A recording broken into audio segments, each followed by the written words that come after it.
Chères étudiantes, chers étudiants, bonsoir à toutes et à tous et bienvenue dans ce grand débat des candidats à la vice-présidence étudiante d'Avignon Université organisé par le Cercle Hypéride. Bonsoir Yabak Mir. Bonsoir. Bonsoir Léo Camus et bonsoir Geoffrey. Bonsoir Kevin, bonsoir à tous. Alors nous sommes tous les deux heureux de vous accueillir dans cette soirée événementielle qui, on l'espère, sera déterminante pour les électeurs du conseil académique qui auront à se prononcer le 27 janvier prochain pour élire le nouveau vice-président d'Avignon Université. Vous pourrez réagir tout au long de cette soirée dans le chat YouTube et notre débat sera organisé autour de 4 thèmes centraux qui préoccupent véritablement les étudiants. Tout à fait Kevin, des thématiques qui s'articulent autour de questionnements légitimes tels que la précarité étudiante, l'organisation des études, le logement dans le parc privé et public et bien sûr la vie universitaire. Alors notre rôle, à moi et à Kevin, sera de veiller sur la stricte égalité de votre temps de parole et également à l'équité de vos échanges. Le tirage au sort vous a désigné, Léo Camus pour commencer, c'est donc vous Yabak Mir qui conclurez. Léo Camus, vous avez quelques minutes pour vous présenter, c'est à vous. Alors avant tout, merci au Cercle Hypéride d'avoir organisé ce débat afin que nous puissions présenter à ceux qui le veulent plus de détails sur nos profils et sur notre projet pour la vice-présidence étudiante. Je suis donc Léo Camus, je suis étudiant en 3e année d'information communication à notre magnifique université et aujourd'hui je me présente parce que j'ai envie de porter au plus haut la communauté universitaire et de faire en sorte que notre université soit un espace idéal pour étudier mais également pour vivre et pour se plaire à évoluer dans cet environnement-là. Si je suis amené à faire un mandat, il se teintera des valeurs auxquelles j'aspire personnellement, mais qui sont aussi celles du système duquel je suis issu, qui est l'UNI, sans doute que vous connaissez, parce que chaque candidat est issu d'une association ou d'un syndicat étudiant. On est déjà animé par cette représentation étudiante, et en fait là l'idée c'est d'aller encore plus loin, et donc du coup je m'inscrirai dans ces valeurs, dans ce prisme de valeurs qui est l'excellence avant tout. Moi je souhaite que les étudiants d'Avignon bénéficient des meilleures formations de qualité, complète, qui soient en phase avec les attentes du monde professionnel. Je veux que les étudiants d'Avignon soient reconnus, qu'il y ait une distinction, qu'on se dise ah oui, celui-là vient d'Avignon, eh bien c'est que c'est costaud, leur formation est solide. C'est le cas dans ma formation en information communication. On est justement dans une formation qui est nationalement très reconnue et qui donne un prestige au diplôme, une valeur certaine.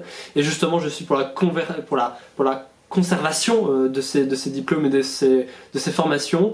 Moi je lutterai contre les barèmes au rabais. Alors, je ne veux pas rendre les choses élitistes, ni sélectives, etc. Je veux simplement que les diplômes soient de qualité, que les étudiants se donnent à fond, à la fois pour leur propre réussite, pour leur épanouissement, et pour avoir ce sentiment de fierté, d'avoir une formation pour laquelle on s'est absolument donné. Pour ça je suis également pour le mérite, du coup un système au mérite, c'est-à-dire qui gratifie les efforts des étudiants, qui pousse à en faire. Encore une fois, c'est pas pour rentrer dans un monde de la compétition, c'est simplement pour rentrer dans un monde où on se donne au mieux, où on se donne à fond pour réussir et pour ensuite pouvoir se donner toutes les chances possibles d'évoluer et de continuer à étudier pour atteindre le projet professionnel qui est le vôtre. Voilà, que les étudiants d'Avignon soient les meilleurs, qu'ils soient ceux que quand ils se présentent à des concours, que ce soit ceux qui soient pris en premier voilà, par rapport aux autres, parce qu'ils seront de la qualité, parce que ce sont des profils qui sauront être déterminés, volontaires et fiers de leur parcours. Voilà, moi je souhaite tout ça. Je souhaite également travailler sur l'organisation, la composition des formations, encore une fois pour augmenter la valeur de ces formations et perfectionner leur fonctionnement, et on va pouvoir le détailler ensuite dans les questions qui vont venir un peu plus précisément, en revenant sur chaque thème évidemment. Et puis la professionnalisation des cursus me paraît quelque chose de très important pour pouvoir se donner des outils, des méthodes concrètes. Ça peut être via le stage, via les expériences pro, via pourquoi pas des formations avec de l'alternance. Le but c'est vraiment, encore une fois, cette qualité d'enseignement, pouvoir faire preuve de ses compétences, de son expérience dans le monde, étudiant et professionnel. Et je veux encore une fois que les étudiants d'Avignon soient contents de leur formation qui leur soit offerte. Dans le cadre de mon association, et c'est vrai que je m'inscris aussi dans cette perspective, on organise, on a pour souhait d'émanciper les étudiants non pas seulement sur le parcours académique et scolaire, mais également dans leur culture personnelle. Donc l'idée, ce sera de mettre en place également divers événements, divers projets au sein de notre établissement et en partenariat, pourquoi pas avec d'autres, afin de faire intervenir des professionnels, des intellectuels sur plein de sujets divers et variés, pour faire croître l'étudiant dans son évolution, dans son appropriation du monde, parce que l'université, c'est un lieu d'études, mais c'est aussi un lieu de formation de l'individu, du citoyen que l'on est, et donc c'est très important pour moi de jouer entre guillemets entre ces deux profils, celui de l'étudiant qui est là pour sa formation et pour son projet pro, mais également celui de l'individu qui est là dans sa construction personnelle, dans son élévation, hein, exactement. Voilà, et donc il y a un mandat qui sera teinté de beaucoup de communication, hein, non pas parce que je suis aussi issu de cette filière, mais parce que c'est quelque chose qui est primordial au sein des relations étudiantes. Voilà, je serai le candidat de la communication et des projets pour la communauté universitaire. Alors bonsoir à toutes et à tous qui nous écoutez. Merci encore pour l'invitation à ce débat. Alors, je m'appelle Iya Bakshmir, je suis étudiant en LEA à Avignon Université, en anglais-allemand spécialité tourisme. Et pour vous introduire très rapidement qui je suis et où je me situe dans le cadre de cette candidature. Donc je suis engagé depuis pas mal de temps dans cette université. J'ai eu plusieurs mandats à la fois électifs et à la fois associatifs. J'ai été président d'une association de filière, donc la Sagesse, à l'époque où je faisais AES avant de me réorienter en LEA. Puis je me suis engagé dans la fédération Interasso Avignon en tant que premier vice-président en charge des projets et des partenariats. Puis ensuite, j'ai repris la présidence d'Interasso Avignon, qui est une fédération regroupant 22 associations. Donc j'ai eu à cœur de travailler sur plusieurs aspects. Pas mal de ces sujets vont être évoqués dans les prochaines questions que nous aurons. Et donc tout ce qui est précarité étudiante, la vie universitaire, organisation de la JAE, organisation du gala de l'université, organisation d'événements culturels, enfin bref, j'ai fait pas mal de choses quand j'étais engagé associativement. J'ai arrêté en juin dernier au bout de 2 ans et demi pour laisser la place à une nouvelle génération pour reprendre. Et je suis engagé depuis 4 ans à la CFVU, donc Commission Formation Vie Universitaire. Et donc pour la 2e année consécutivement, les étudiants ont voté majoritairement pour la liste dans laquelle je suis, donc la liste Bouge ton campus avec Interasso Avignon. Et grâce aux étudiants et étudiantes qui ont attribué leur confiance à notre liste, je me sens la légitimité donc de candidater pour poursuivre ce que j'ai déjà fait précédemment en termes électifs et en matière associative sur les différents sujets pour pouvoir servir au mieux les étudiants et étudiantes et améliorer les conditions de vie et d'études des étudiants et étudiantes de notre établissement. Merci messieurs pour vos présentations respectives. Nous commençons par le thème de la précarité étudiante. C'est un thème qui nous tient à cœur, qui vous tient à cœur. Nous sommes en effet dans une université qui a un fort taux d'étudiants boursiers, dans le 5e département le plus pauvre de France, le plus pauvre de la région Sud-PACA. Pour ce thème, nous avons choisi de vous proposer une question unique car elle couvre à notre sens l'ensemble du thème. Ainsi, est-ce que la lutte contre la précarité étudiante sera une priorité pour votre mandat et quels projets mettriez-vous en place ? Alors merci pour cette question, évidemment, elle me tient particulièrement à cœur, elle est extrêmement importante vu le contexte dans notre établissement et dans la communauté étudiante en général, et bien évidemment ça constitue la priorité de mon mandat. Alors vous verrez quand mon programme sortira, je le communiquerai à toute la communauté universitaire et vous pourrez voir les grands axes de mon programme, mais cette partie précarité étudiante, je l'inclus dans la vie universitaire, c'est-à-dire que là ce que je veux vraiment vous faire comprendre, c'est les besoins qu'il y a actuellement et les solutions à proposer pour pouvoir lutter contre la précarité étudiante aujourd'hui. Vous l'avez très bien dit, on est une des universités qui a le plus haut taux de boursiers dans notre établissement. Je ne parle même pas des étudiants qui ne sont pas boursiers parce que leurs parents sont tout pile poil au-dessus de la tranche qui permet d'avoir une bourse et donc sont pile poil dans la classe moyenne. Et souvent, c'est des parents qui sont dans des situations où eux aussi sont en difficulté, ne peuvent pas aider leurs parents. Donc les enfants se débrouillent comme ils peuvent, sans bourse, pour pouvoir financer leurs études. Donc on peut prendre aussi le chiffre des boursiers, mais on peut aussi parler de cette catégorie-là d'étudiants qui ne sont pas boursiers, qui n'ont pas pu bénéficier de repas à 1 euro, qui n'ont pas pu bénéficier du chèque inflation et autres aides spécifiques qui n'étaient réservées alors qu'aux étudiants boursiers. Quand on analyse les besoins en termes de précarité, et en tout cas les facteurs qui aussi causent la précarité dans le monde étudiant, il y a plusieurs choses qui ressortent. Moi, je me suis énormément basé sur le coût de la rentrée qui est effectuée par Interasso chaque début d'année, qui en fait est une méthodologie qui calcule tous les coûts d'un étudiant en début d'année. Alors ça va du logement, les courses, les complémentaires santé, l'inscription à l'université, la CVEC, bref. Vous avez tout un coût, ça vous fait à peu près 2 000 euros. Le loyer compose à peu près 50% des dépenses mensuelles, ce qui signifie qu'une fois que vous avez déduit de votre portefeuille le coût du logement, vous avez un reste à vivre qui est beaucoup plus faible parce que 50% de vos ressources, vous les avez déjà mises dans le logement. D'autant plus que le logement à Avignon n'est pas encadré, puisque la loi qui encadre les loyers sont réservés aux zones géographiques tendues. Avignon n'en fait pas partie. Par conséquent, c'est un marché en fait qui régule le coût du loyer chaque année et donc fixe son prix en fonction de l'offre et de la demande.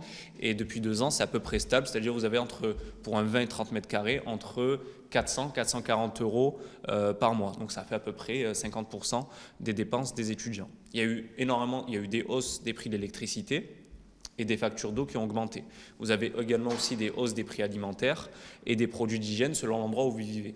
Vous n'avez pas les mêmes courses et le même prix à payer si vous êtes extramuros que si vous êtes intramuros dans notre établissement, puisque les commerces de proximité alimentaire sont beaucoup plus chers que les commerces comme Auchan par exemple que vous avez près d'Agroparc, qui eux sont beaucoup moins chers. Donc ce n'est pas le même coût pour faire ces courses.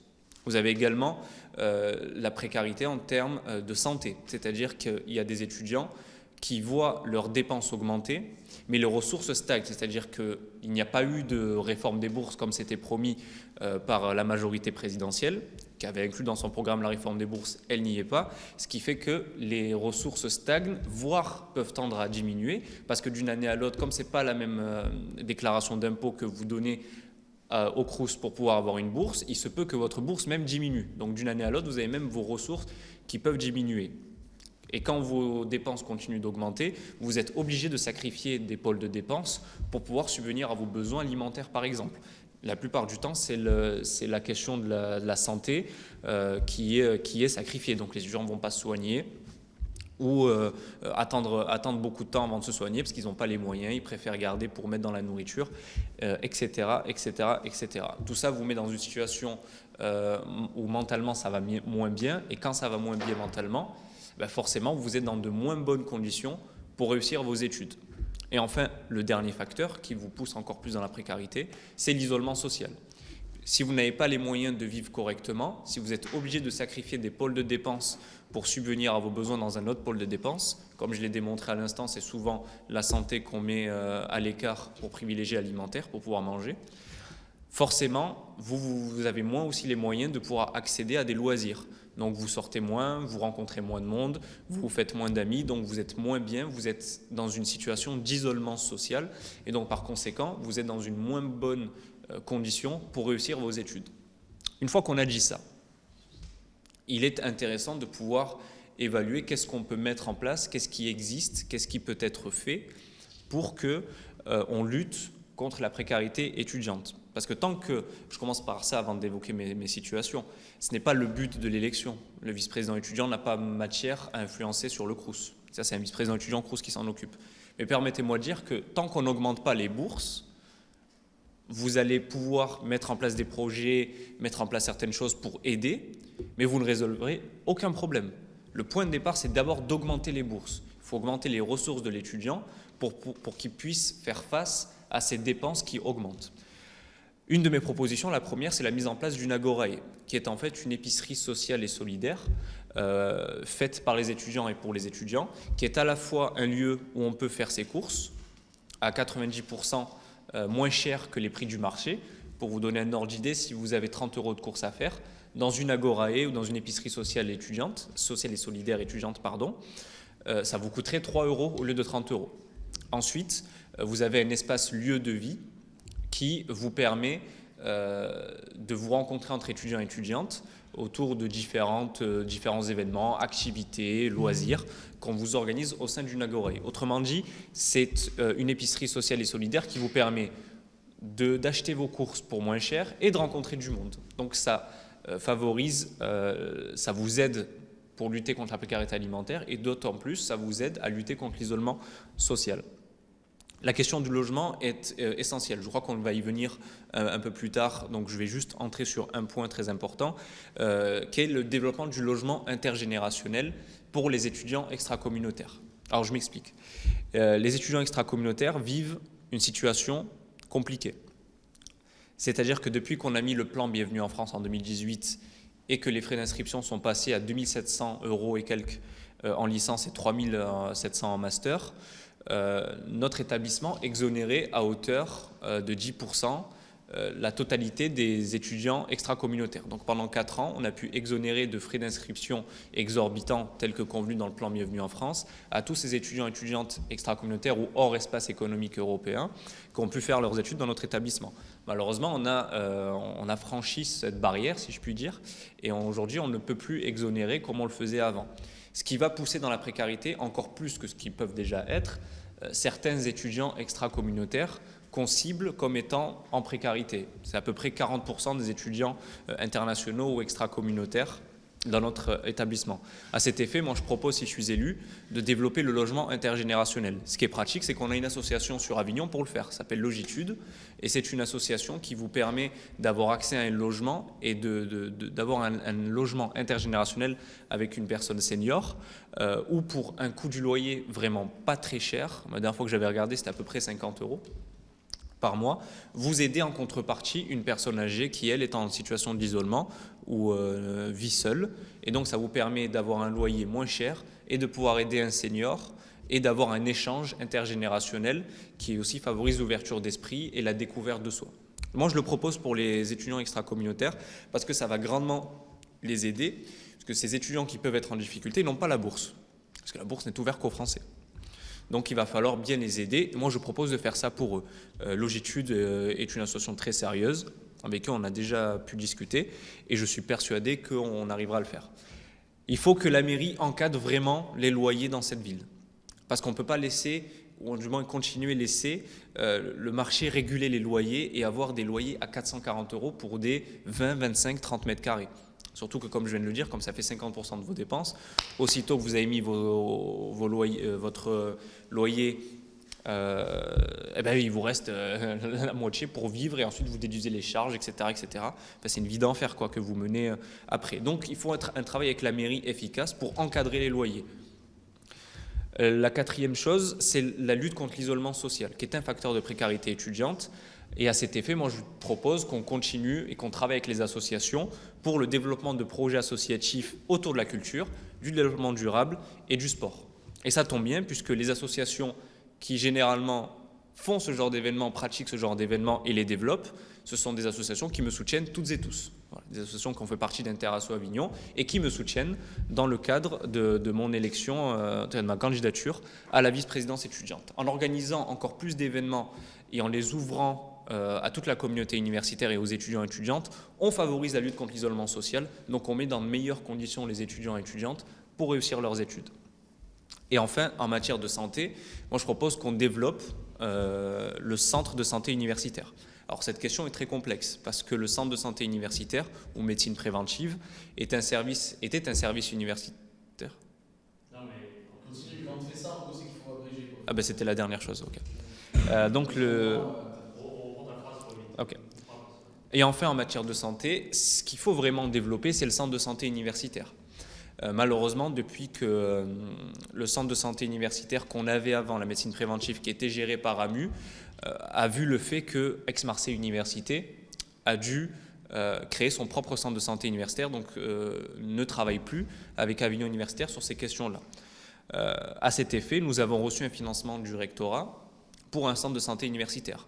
Mais on ne va pas se mentir, ce financement qu'on a reçu est très insuffisant pour monter un centre de santé universitaire, c'est-à-dire un service où vous avez accès à des consultations, à un médecin, une infirmière qui peut vous prendre en charge à tout moment, et également qui est un centre de santé qui fait aussi de la prévention, vous oriente vers les dispositifs en matière de santé qui existent pour les étudiants, les offres, etc. etc.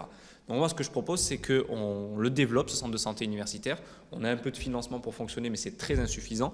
Et je sais que notre établissement s'est énormément battu, on s'est battu à leur côté, seulement le financement ne convient pas. Et donc d'aller chercher encore du financement pour développer ce centre de santé universitaire. Voilà ce que j'avais à dire pour cette première partie.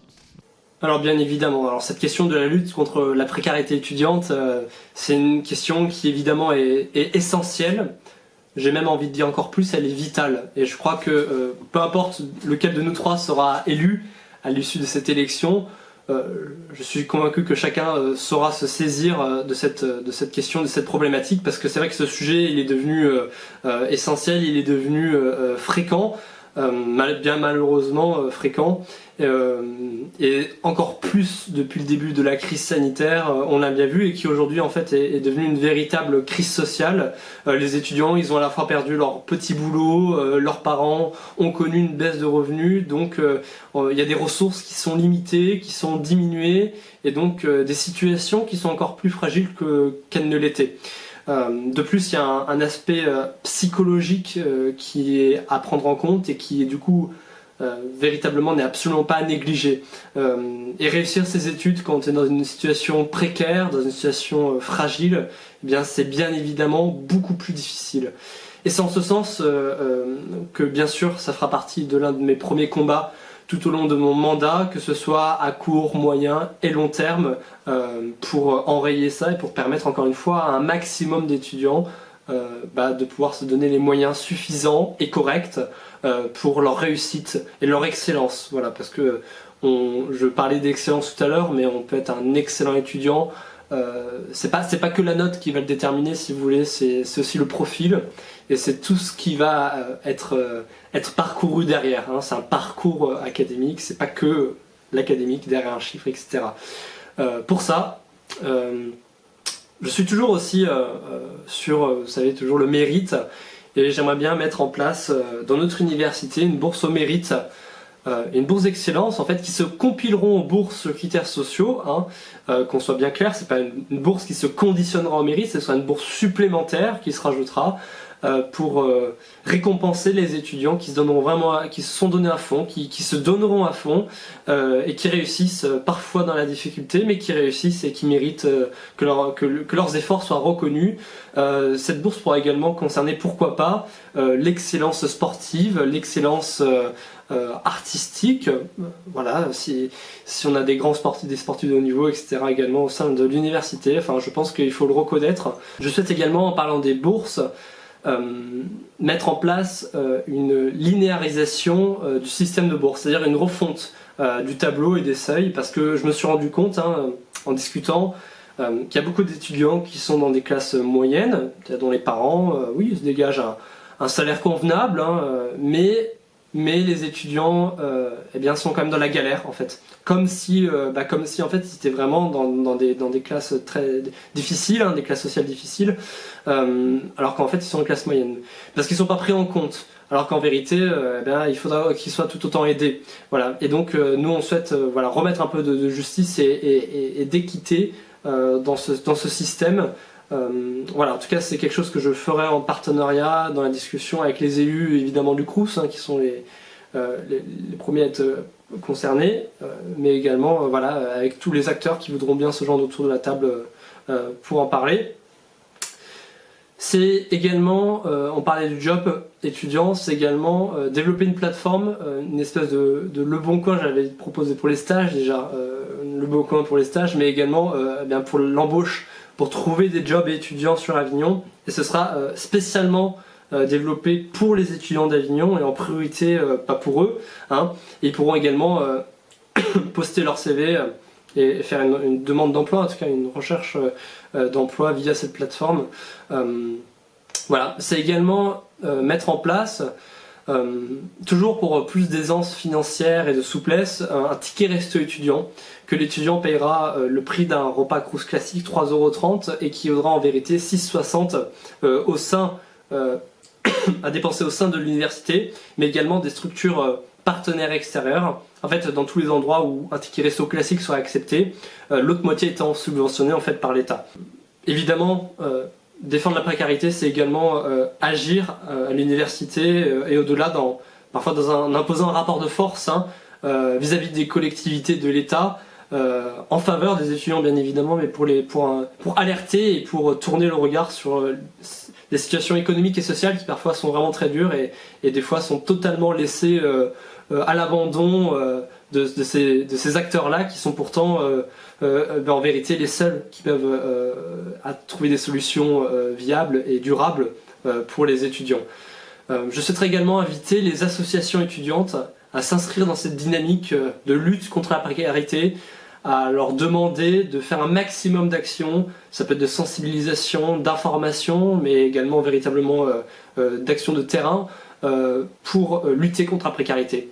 Concrètement, demander à ce que de manière permanente soient assurées des distributions alimentaires par un maximum, par exemple, d'associations, mais ça peut être également sur plein d'autres thèmes, sur des campagnes d'information et de communication. Voilà, ça pourrait être sur tout un ensemble de choses. Inviter notre tissu associatif qui est important sur l'Université d'Avignon à aider les étudiants et les camarades, c'est quelque chose qui me tient particulièrement à cœur et qui, je pense, tient à cœur de tout le monde d'ailleurs.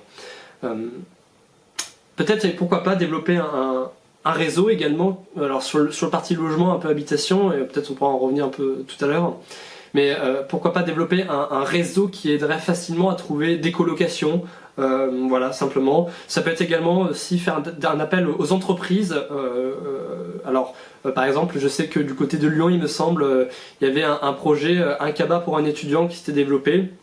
C'était une entreprise lyonnaise, du coup, qui mettait en relation des familles pour aider des étudiants sur leur territoire, en leur faisant des courses par exemple, ou en y ajoutant quelques produits d'hygiène, des livres, et également pourquoi pas être là en cas de besoin ou de problème. Ça fait toujours peut-être du bien de se dire oui, il y a une sécurité derrière, j'ai une famille qui serait capable de m'accueillir s'il y a quelque chose qui n'irait pas, etc. Donc voilà, c'est sur la bonne volonté, mais c'est quelque chose qui a l'air de marcher plutôt pas mal. En tout cas, les quelques personnes que ça peut aider, c'est toujours des personnes qui ne seront plus délaissées, vous voyez. Voilà. Après, c'est beaucoup de cas par cas aussi, j'ai envie de dire, au niveau de la précarité étudiante. Moi, je suis aussi membre de la FDIE, qui étudie beaucoup de dossiers de demande d'aide, demande d'aide financière. Il faut quand même le savoir que c'est possible, à la faculté de le faire, de demander une aide financière exceptionnelle. Et puis nous, on étudie. Et c'est vrai que les demandes sont énormes. Tous les mois, on se réunit et tous les mois, il y a plusieurs dossiers, etc. Et donc, du coup, ça montre bien que la précarité étudiante est un sujet important et sur le feu, j'ai envie de dire. Et donc, voilà, c'est également, c'est du cas par cas, c'est aussi, du coup, des relations de confiance, le travail relationnel entre les individus, entre le vice-président étudiant et l'ensemble des étudiants, mais également avec l'administration. C'est aussi renforcer le système de détection et de prévention d'étudiants en situation précaire, en situation difficile. Ça demande aussi un travail du côté des professeurs, mais du côté également des étudiants, enfin de tout le monde en fait en vérité qui encadre, qui entoure. On est une communauté, donc il faut vraiment user de chaque lien qu'on peut avoir, d'autant plus que notre université est une petite université, c'est une université presque envie de familiale, presque, si j'exagère un peu le trait, mais voilà, donc non, c'est vraiment s'appuyer sur ce système relationnel, parce que je crois que dans la lutte contre la précarité, l'une des choses premières, c'est le lien social, c'est le lien humain, et c'est bien ça que je souhaite mettre en place énormément, du coup, au travers de toutes ces actions que j'ai décrites, et le temps se raccourcit.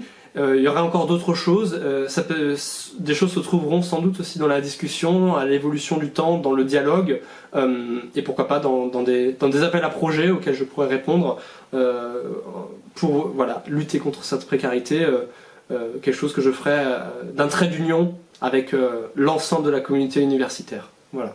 Alors merci messieurs pour vos réponses qui nous permettent d'introduire ce deuxième thème qui porte désormais sur l'organisation générale des études à l'université et qui tient énormément à cœur aux étudiants, nous le savons. La question elle est simple, c'est que proposeriez-vous pour améliorer les relations entre les étudiants et le corps enseignant, notamment par le biais des conseils de perfectionnement mis en place dans les UFR, tout en prenant compte qu'à ce jour, certaines formations n'ont pas encore désigné de délégués?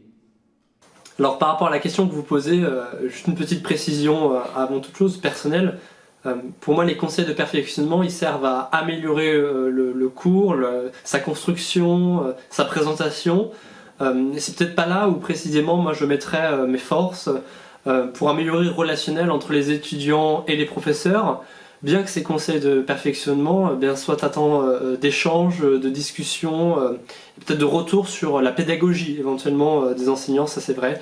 Non, moi je pense que vraiment jouer sur les délégués de promotion qui je trouve ne sont pas suffisamment mobilisés. Déjà, première chose évidemment, comme vous le dites très bien dans votre question, c'est que quand il y en a, moi déjà je souhaiterais vraiment instaurer l'obligation à ce qu'il y ait au moins un représentant de promotion par promotion, parce que je trouve ça encore problématique que même encore à l'heure d'aujourd'hui, dans quelques promotions, il n'y ait aucun délégué. Alors, soi-disant parce qu'il y a effectivement une carence de candidats, mais enfin bon, aussi dire aux étudiants qu'être délégué de promotion, c'est pas non plus être député, et que ça peut avoir un rôle très important pour que tout s'orchestre bien.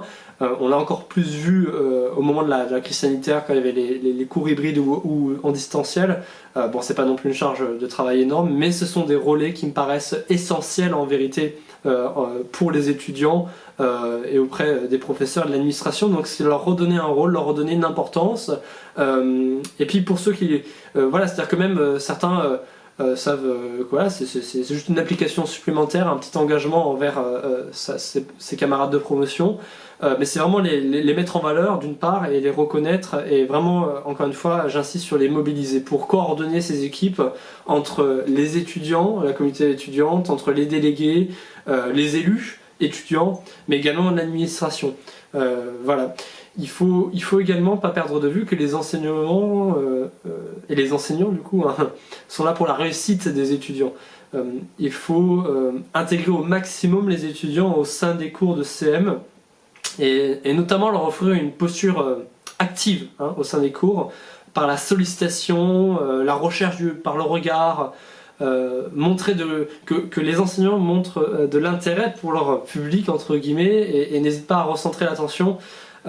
Et ça peut passer aussi par la diversification des supports de cours pour faire appel à tous les sens et vraiment impliquer l'étudiant pour qu'il se sente. Voilà, je crois qu'au niveau relationnel, en fait, un cours se passe bien quand l'étudiant aussi est intéressé, quand l'étudiant a son attention portée aux lèvres de l'enseignant. Bon, voilà, il ne faut pas non plus que ce soit trop exagéré, mais comprenez ce que je veux dire. Voilà, c'est simplement impliquer l'étudiant et le faire vraiment incarner ce statut qui est important et qui mérite une considération certaine. Et puis également être à l'écoute évidemment, l'écoute doit être omniprésente. Et puis également pour éviter tout problème communicationnel ou tout flou par rapport au déroulé d'un cours, instaurer la systématisation de la séance d'introduction. Alors normalement ça se fait etc, mais vraiment une séance d'introduction claire, explicite, avec la présentation du déroulé du plan du cours, ainsi que toutes les intentions et les attentes de l'enseignant, à la fois par rapport au cours, par rapport à ce qui sera demandé aux étudiants, mais également aussi par rapport au partiel, dans cette perspective-là en vérité. Voilà, pour que... Déjà ça me paraît des points clés, et puis également inviter les étudiants à aller vers leurs enseignants,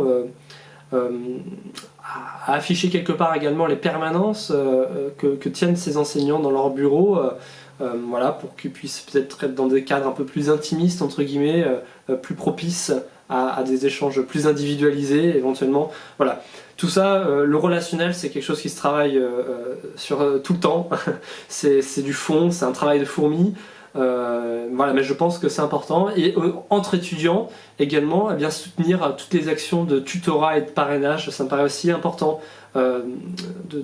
d'imposer, vraiment j'ai envie de dire, imposer à ce que chaque L1 ait un parrain d'une année supérieure, évidemment dans la même filière, parce que ça crée tout de suite du relationnel, parce que ça crée un repère au sein de la faculté, et parce que ça crée un brassage de promotion et d'années qui fait que ça crée une espèce de fil continu et cohérent au sein d'une formation. Et je pense que ça peut être toujours bien d'avoir également, voilà, pour les étudiants, cet aspect-là. Voilà. Alors effectivement, il y a des formations qui malheureusement n'ont pas de délégué de promotion et ça s'explique par différentes manières. Soit ces formations n'ont pas organisé d'élection, soit ces formations ne trouvent pas de candidats.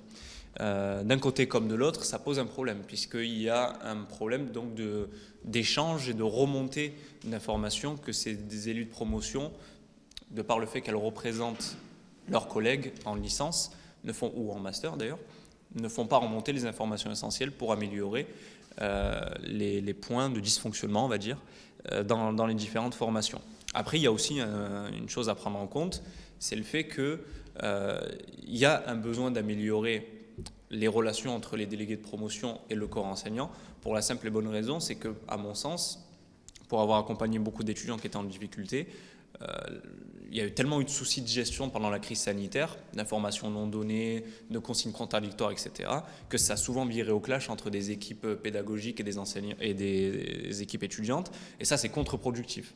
Moi, ce que je veux vraiment faire, c'est instaurer ou réinstaurer un climat de dialogue, c'est-à-dire des espaces d'échange, des réunions où les délégués de promotion ainsi que les équipes pédagogiques, on peut aussi inclure là-dedans quand même les élus UFR et les élus centraux qui, eux, sont quand même élus démocratiquement sur des listes, puissent échanger et s'échanger les informations et trouver surtout des solutions, parce que c'est ça qui nous préoccupe, c'est comment on trouve des solutions à des problèmes. Une fois qu'on a dit ça, il faut aussi aider les équipes enseignantes, pédagogiques, à dégager du temps, trouver les moyens de pouvoir rentrer en contact aussi avec ces délégués de promotion, de pouvoir comprendre les besoins et d'y trouver les solutions. Mais il faut avant tout de l'écoute, de la compréhension, et il faut essentiellement que d'un parti ou d'un autre, on puisse véritablement s'écouter et se comprendre. Parce que ce qui est contre-productif et ce qui rompt le dialogue, c'est lorsque vous faites une revendication ou une remontée et qu'il y a un des deux partis qui s'énerve. À partir de là, vous avez coupé tout le dialogue, il n'y a plus rien. Donc moi, ce que je veux vraiment instaurer, c'est ce climat-là, comme je viens de le dire. Ensuite, il faut qu'il y ait des délégués de promo partout. C'est pas acceptable qu'on arrive là en janvier, il n'y a pas de délégués de promotion. Alors je veux bien entendre les équipes qui nous disent on n'en a pas trouvé, ok, mais alors il y a des équipes qui n'en organisent pas. Ce que je vais proposer si je suis élu, c'est qu'on arrive à chaque début de semestre impair, donc semestre 1, 3 et 5, et qu'on prenne du temps pour organiser une élection des représentants, des délégués de promotion étudiantes. Et moi je dis ça aux équipes enseignantes. Alors oui, ça va prendre du temps, mais au moins vous avez pris ce temps-là pour organiser cette élection-là, cette désignation de délégués de promotion, et ensuite vous êtes tranquille pour tout le reste de l'année. Parce qu'en plus de ça, vous avez les délégués de promotion, vous savez à qui vous référez tout au long de l'année, et ça amène à une autre proposition que moi je veux formuler, là qui est plus dans la continuité de dialogue, on va dire, entre le corps enseignant et les étudiants. C'est qu'il faut une plus grande fréquence des conseils de perfectionnement. C'est-à-dire qu'aujourd'hui, les conseils de perfectionnement, c'est 1 à 2 fois par an. La plupart des formations pratiquent un conseil de perfectionnement. Peut-être que cette année, il y aura une exception à cause de l'évaluation du HCERS. Mais en soi, c'est souvent 1 fois par an. Pour avoir été délégué de promotion, en tout cas, on a toujours fait 1 fois par an.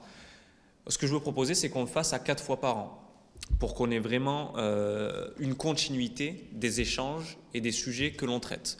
Ça permet d'une réunion à une autre de pouvoir avancer, de pouvoir dialoguer, de pouvoir travailler ensemble, de pouvoir faire les propositions nécessaires pour répondre aux différentes problématiques. Ça peut être divers et varié, les examens, les cours, etc. Et que d'une réunion à une autre, on trouve les solutions et les réponses aux questions. Et en dehors des conseils de perfectionnement, le rôle essentiel pour moi aussi, c'est de maintenir un contact entre les élus de promotion, les élus centraux, les élus UFR, ainsi que les équipes pédagogiques et aussi les services, parce qu'il ne faut pas les oublier. Les services, souvent on ne les voit pas où ils travaillent en couverture ou dans l'ombre, mais c'est ces gens-là qui font tourner la machine en réalité, les services administratifs. Donc il faut aussi entretenir un lien avec eux, échanger avec eux, et souvent les problématiques qu'on peut avoir, ces services-là ont des solutions. Mais voilà ce que je propose pour instaurer ou réinstaurer un dialogue ou un climat de confiance entre les étudiants et le corps enseignant. Question un peu plus axée sur les étudiants engagés associativement et électivement, mais aussi sur ceux qui travaillent et ou qui ont une charge de famille. Pensez-vous que le système de régime spécial d'études réponde aux attentes des publics concernés? Et pour les étudiants élus et associatifs, envisagez-vous la création d'un système de valorisation de leur engagement? Une question après l'autre, mais il n'y a pas de souci. Le système du régime spécial d'études, le RSE, pour moi, il est globalement bon. Après, c'est comme tout système. Tu as des dysfonctionnements un peu partout. Et ma priorité, si je suis élu, c'est de travailler sur les dysfonctionnements qu'il y a. Pour moi, le plus gros dysfonctionnement qu'il peut y avoir, ou du moins l'incompréhension qu'il y a autour du RSE, c'est que c'est la scolarité qui est censée avoir la main.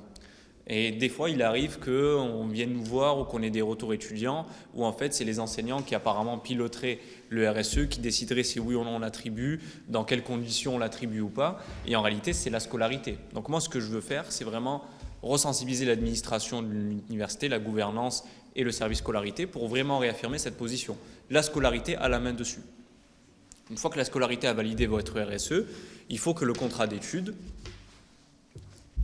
corresponde vraiment à vos attentes et à vos besoins en fonction de ce que vous faites à côté. Ce n'est pas la même vie d'étudiant si vous travaillez, ce n'est pas la même vie si vous vous engagez pour vos pairs, etc., etc. Là aussi, il y a un dysfonctionnement, il faut être honnête. C'est qu'il y a malheureusement, il y a des personnes qui ne comprennent pas l'importance que peut avoir un engagement. On peut parler de l'université, électivement ou associativement, mais ça peut être des services civiques, ça peut être des engagements citoyens en dehors des murs de l'université, qui sont très importants, très passionnants, des engagements associatifs et citoyens, mais qui ne sont pas compris par les équipes enseignantes ou par les personnes qui font vos contrats d'études. Et donc, il y a, je ne vais pas dire une forme de stigmatisation, mais on vous fait un peu un traitement de défaveur, quoi. Ça arrive, il faut pas se mentir. Donc, le but, c'est de réapaiser un petit peu le tout et de faire comprendre que c'est des engagements qui sont extrêmement importants et qui permettent aussi de développer des connaissances et des compétences. Mais en soi, on n'a jamais activé le levier principal pour faire en sorte que ces RSE associatives répondent au mieux aux attentes du public et aussi aux enseignants. Mais il faut le valoriser. À cet effet, il y a le système de valorisation dont vous avez fait part. Moi, bien sûr que j'en proposerai un. Il sera très simple à comprendre. Il faut l'inclure dans le règlement général des études. Aujourd'hui, il ne me semble pas qu'il y soit. On avait fait la proposition il y a un temps, mais c'est un peu passé à l'eau. Mais on reviendra dessus si je suis élu. Et je proposerai qu'il y ait un système de valorisation de l'engagement étudiant qui fonctionnera de la manière suivante. Actuellement, dans le règlement général des études, toutes les formes d'engagement sont considérées, en tout cas sont reconnues. Associatif, électif, service civique, vous avez même droit à la césure. Donc on a les connaissances et la reconnaissance du statut d'étudiant engagé, entre guillemets. Mais il n'y a pas de système de valorisation. Et je sais que le vice-président en charge de la CFVU, Ange Polidori, m'avait manifesté à plusieurs reprises l'importance et la nécessité de mettre en place un système de valorisation de l'engagement étudiant, et je le ferai, en tout cas je le proposerai si je suis élu, qui en fait sera soit des crédits UEO, vous avez ou 2 crédits, une équivalence UEO, un supplément au diplôme, qui peut être, et je proposais aussi qu'il soit fait le supplément au diplôme par les personnes qui ont été précédemment engagées qui n'ont pas pu en bénéficier, un supplément au diplôme. Et également, j'aimerais bien créer, avec les équipes enseignantes, là pour le coup, une espèce de référentiel de compétences qui, en gros, répertorierait toutes les compétences que vous avez acquis pendant votre engagement et qui sont compatibles avec ce que vous avez acquis en termes de connaissances et de compétences dans votre licence. En faisant ça, ça vous permet une valorisation dans l'embauche. Une fois par le supplément au diplôme, une autre fois par un référentiel de compétences reconnu par l'établissement d'enseignement supérieur. Donc si on arrive vraiment, d'une part, à équilibrer le rôle de la scolarité et des équipes enseignantes sur les RSE, les modalités, les acceptations, etc. Si d'une part on arrive à sensibiliser les enseignants que l'engagement est extrêmement important et qu'il faut qu'il soit souple et flexible sur les conditions de contrat d'études, et que d'autre part on met en place cette valorisation de l'engagement étudiant, on aura véritablement un RSE qui répondra aux attentes du public concerné et qui permettra de pouvoir étudier dans de bonnes conditions malgré les difficultés qu'on peut avoir si on doit travailler ou si on doit être engagé. Voilà pour cette question. Alors par rapport à cette question de RSE, elle est assez intéressante, et notamment avec les points que vous soulevez. Mais pour moi, le RSE, actuellement, il fonctionne pour toutes les raisons qui ont été dûment justifiées, et donc je vois pas, pour moi, il n'y a pas forcément de grands problèmes. Après, un RSE spécifiquement dédié aux engagements associatifs, ça ne me paraît pas une priorité. Puisqu'effectivement, l'engagement associatif, comme d'autres activités, ça provient de la bonne volonté des étudiants, et c'est quelque chose que l'étudiant choisit de faire à côté. Il n'y a pas de contrainte normalement, c'est par pur plaisir, par investissement, et si on commence à faire un RSE pour les engagements associatifs, on va finir par en faire un pour le sport à la salle le jeudi soir, quoi. Non mais bon, je plaisante un peu, mais dans cette optique-là, je vois pas non plus la nécessité de création d'un système spécifique de reconnaissance par rapport à ces engagements, parce que quand on s'engage dans une asso, à mon sens, ce n'est pas pour cette forme de reconnaissance.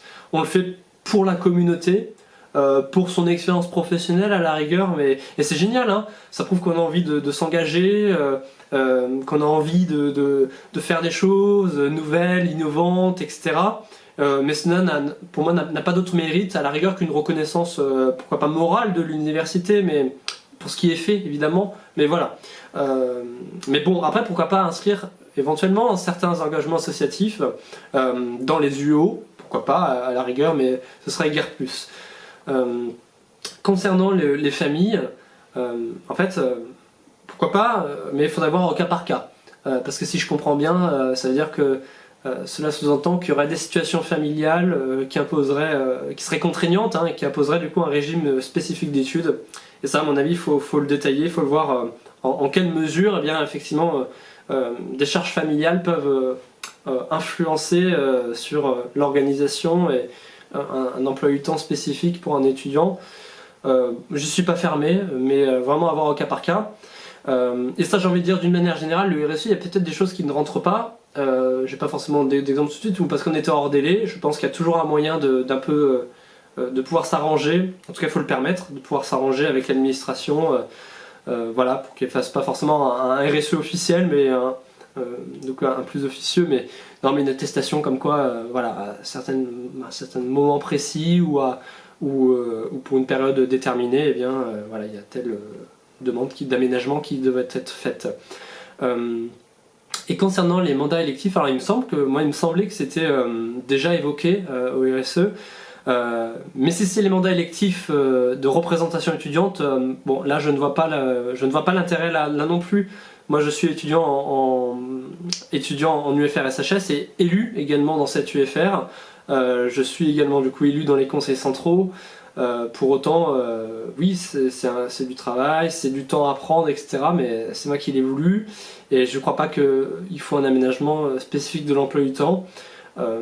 Voilà. Par contre, pour les autres mandats électifs qui peuvent être du genre d'être adjoint au maire ou également, pourquoi pas, conseil départemental ou régional pour ce qui est des députés par exemple, éventuellement ça peut arriver, on peut être jeune et aspirer et avoir la chance, pourquoi pas, d'être élu sur un territoire. Là pourquoi pas, oui, parce qu'effectivement ça peut être vu comme un exercice qui peut être vu comme un emploi à temps plein bien souvent, ou en tout cas qui demande un investissement certain, surtout si c'est un mandat régional ou national. Voilà. Donc ça, oui, pourquoi pas, évidemment. Après, rien n'empêche que, voilà, il faut dire, moi j'ai envie de vous dire, c'est le moment de vous dire, voilà, qu'il faut vous engager dans le milieu associatif, que ce soit le milieu associatif étudiant ou associatif ailleurs, mais également dans les élections, dans la représentation, c'est quelque chose qui est formidable, voilà, et que ce soit pour les étudiants à l'université, mais également ailleurs, il y a des échéances importantes qui sont à venir, et votre mobilisation déjà dans les élections est importante, et c'est pour ça qu'on vient vous harceler bien souvent,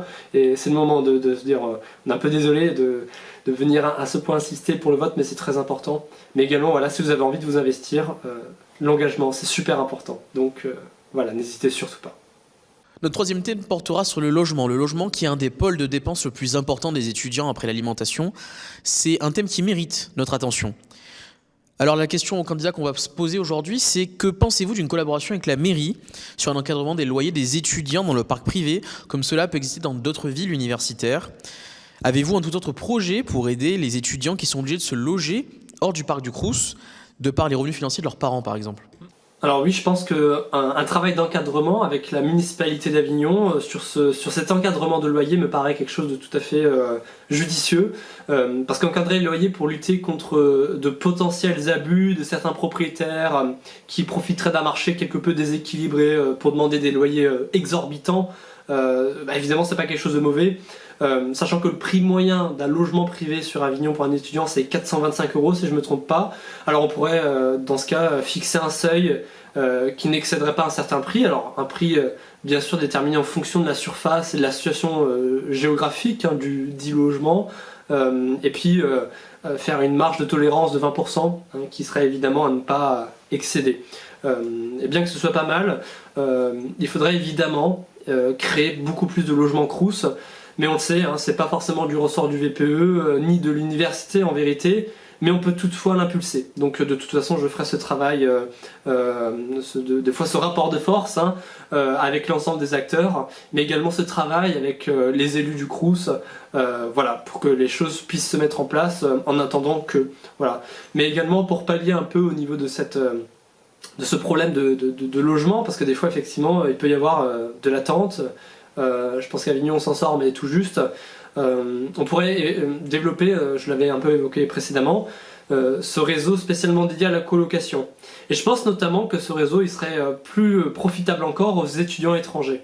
Parce qu'en fait je préférais privilégier les logements Crous aux étudiants français, ou en tout cas ceux qui sont déjà sur notre territoire, aux lycéens qui rentrent en première année, ou à tous les autres étudiants, et privilégier la colocation pour les étudiants étrangers. Pourquoi ? Parce que la colocation, je pense que déjà d'une part, c'est pas comme payer un logement plein, c'est aussi moins cher, mais ça permet aussi beaucoup mieux l'assimilation, l'intégration, l'échange. Ça crée un premier repère en France pour l'étudiant étranger, à la fois dans la vie courante, la vie extérieure à la faculté, mais également dans la vie étudiante. Ça fait un premier repère à l'université. Et je pense que pour apprendre la langue, les codes et s'intégrer déjà un peu dans notre communauté, eh bien je pense qu'effectivement cette colocation, ces colocations ne sont pas des choses à négliger. Et en plus de ça, ça répartit les étudiants dans l'espace qui est proposé, l'espace de logement qui est proposé. Sur un autre point également, je souhaiterais contribuer activement à la suppression de la réforme des APL, qui en vérité ferait perdre de l'argent aux étudiants, et donc militer, combattre pour que les étudiants continuent à percevoir les APL en plus de tous les autres systèmes d'aide qui puissent exister. Et puis, mais c'est également, si imaginons il nous reste encore de l'argent, non mais c'est évidemment rénover le plus possible le parc de logement et veiller à la bonne sécurisation des sites également, en déployant un peu plus de personnel, mais également des permanences plus étendues aux accueils, mais également peut-être l'utilisation un peu plus courante de badges. Bon, ça c'est un petit plus. Non mais évidemment, en tout cas ce travail collaboratif avec la municipalité d'Avignon pour l'encadrement des prix des logements privés, ça me paraît effectivement être quelque chose de judicieux. Et comme je vous l'ai exposé, il y a d'autres solutions à mettre en place à diverses échelles, mais qui, je pense, arriveront petit à petit à satisfaire la demande en vérité, et à faire en sorte qu'aucun étudiant ne se retrouve à la rue et puisse assumer un loyer sans que ce soit toutefois excessif. Voilà. Merci pour la question. Alors effectivement, j'en ai un peu parlé tout à l'heure sur la question autour de la lutte contre la précarité, parce que c'est une question quand même essentielle, la question du logement. Oui, en soi, des pistes, il en existe 3. Mais avant ça, est-ce qu'il faut un travail avec la mairie ? Évidemment. Évidemment, il faut que les loyers soient encadrés et il faut que la mairie participe à cet effort qui est d'encadrer les loyers, puisque comme je l'ai expliqué tout à l'heure, comme il n'y a pas d'encadrement, les prix sont plutôt libres en fonction de l'offre et de la demande. Et aujourd'hui, on est en moyenne entre 400 et 440 € entre un 20 mètres et un 30 mètres carrés. Donc oui, il faut engager dès maintenant. Comme moi, c'est ce que je ferai si je suis élu, un travail avec la mairie pour trouver des solutions. Alors ça peut être l'encadrement des loyers. Si l'encadrement des loyers c'est pas possible, alors une autre piste. Et si l'autre piste c'est pas possible, une autre piste. Mais en tout cas, il ne faut plus continuer comme on est maintenant. Et encore, j'ai parlé des 20 à 30 mètres carrés pour des logements avec 440 € par mois, mais des fois c'est même des T1 à 20 mètres carrés que vous avez pour 400 €. Donc c'est du pareil au même, quoi. Donc vous payez une somme qui est énorme, peut-être que 440 euros pour certaines personnes, ça paraît rien. Dans le portefeuille d'un étudiant, je vous dis, ça vous fait gros, hein, une fois que vous avez épuré le logement, il vous reste très peu de choses. Donc oui, un travail essentiel avec la mairie, comme je l'ai évoqué tout à l'heure, pour trouver des solutions, encadrer les loyers, diminuer surtout le coût, parce que c'est ça le point de départ. Ensuite, vous me posez la question sur des projets, des idées pour améliorer l'accès au logement et à un coût un peu plus bas. Moi, il en existe 3. Le point de départ, je l'ai dit tout à l'heure et je vais le répéter. Vous allez à chaque fois trouver des idées ou des projets. Moi, je peux en proposer, en formuler. L'université, pareil, tout le monde peut le faire. Mais vous allez résoudre aucun problème si déjà vous n'augmentez pas les bourses. Donc évidemment, c'est une élection de l'université, donc c'est peut-être pas le point à évoquer tout de suite, mais moi je vais quand même l'évoquer et je vais insister là-dessus. Il faut augmenter les bourses, comme ça a été promis par la majorité présidentielle. Il faut tenir cet engagement et il faut que les bourses soient dès maintenant augmentées pour pouvoir faire face aux dépenses qui continuent d'augmenter de manière parfois spectaculaire sur certains pôles de dépenses. Ensuite, il y a la possibilité pour les Crous, il y a même un travail avec la mairie qui peut être fait là-dessus conjointement, il y a la possibilité de faire des conventionnements avec des parcs privés. Ça existe dans beaucoup de villes universitaires. Il faudrait faire le point avec le Crous. Je sais que ça existe dans d'autres villes, peut-être Aix et Marseille, ça ne m'étonnerait pas que ça existe, vu que ces villes-là sont dans les 28 agglomérations dites tendues. Il faudrait s'inspirer des modèles qui existent dans ces communes-là, dans ces grandes villes-là, et faire des conventions avec du parc privé pour encadrer justement les différents loyers. Vous m'avez pas posé la question sur le nombre de logements à construire ? Ok. Voilà, parce qu'il y a aussi la question de construire du logement. Mais voilà, c'est pas beaucoup de mesures que je propose, certes, mais c'est les mesures qui, pour moi, sont les plus efficaces. Dans un premier temps, vous augmentez les bourses. Un deuxième temps, vous faites un travail d'encadrement général des loyers pour diminuer les coûts. Et ensuite, vous essayez de travailler avec le privé en faisant des conventionnements, comme ça existe dans d'autres villes, pour encadrer les loyers. Je passe la technique, parce que c'est un autre débat, mais on s'en fiche un peu. Par quelle technique on y arrive, le tout est qu'à la finalité, on paie moins cher. Parce que le prix du loyer aujourd'hui est beaucoup trop élevé pour des ressources qui ont stagné depuis 5 ans. On en vient donc à la question que vous avez évoquée précédemment. Heureusement, vous n'y avez pas répondu, sinon vous n'aurez peut-être pas su quoi dire pour répondre à cette question. Que pensez-vous de l'état du parc de logement du Crous, Avignon notamment ? Est-il suffisant pour répondre aux besoins constatés ? Pour rappel, nous avons 7 résidences étudiantes avec un peu moins de 550 places et une 8e devrait ouvrir prochainement, située entre le campus centre et la Villa Créative, qui se situe donc sur l'ancienne faculté de sciences rue Louis Pasteur, pour ceux qui ne connaissent pas. Je vous laisse répondre du coup.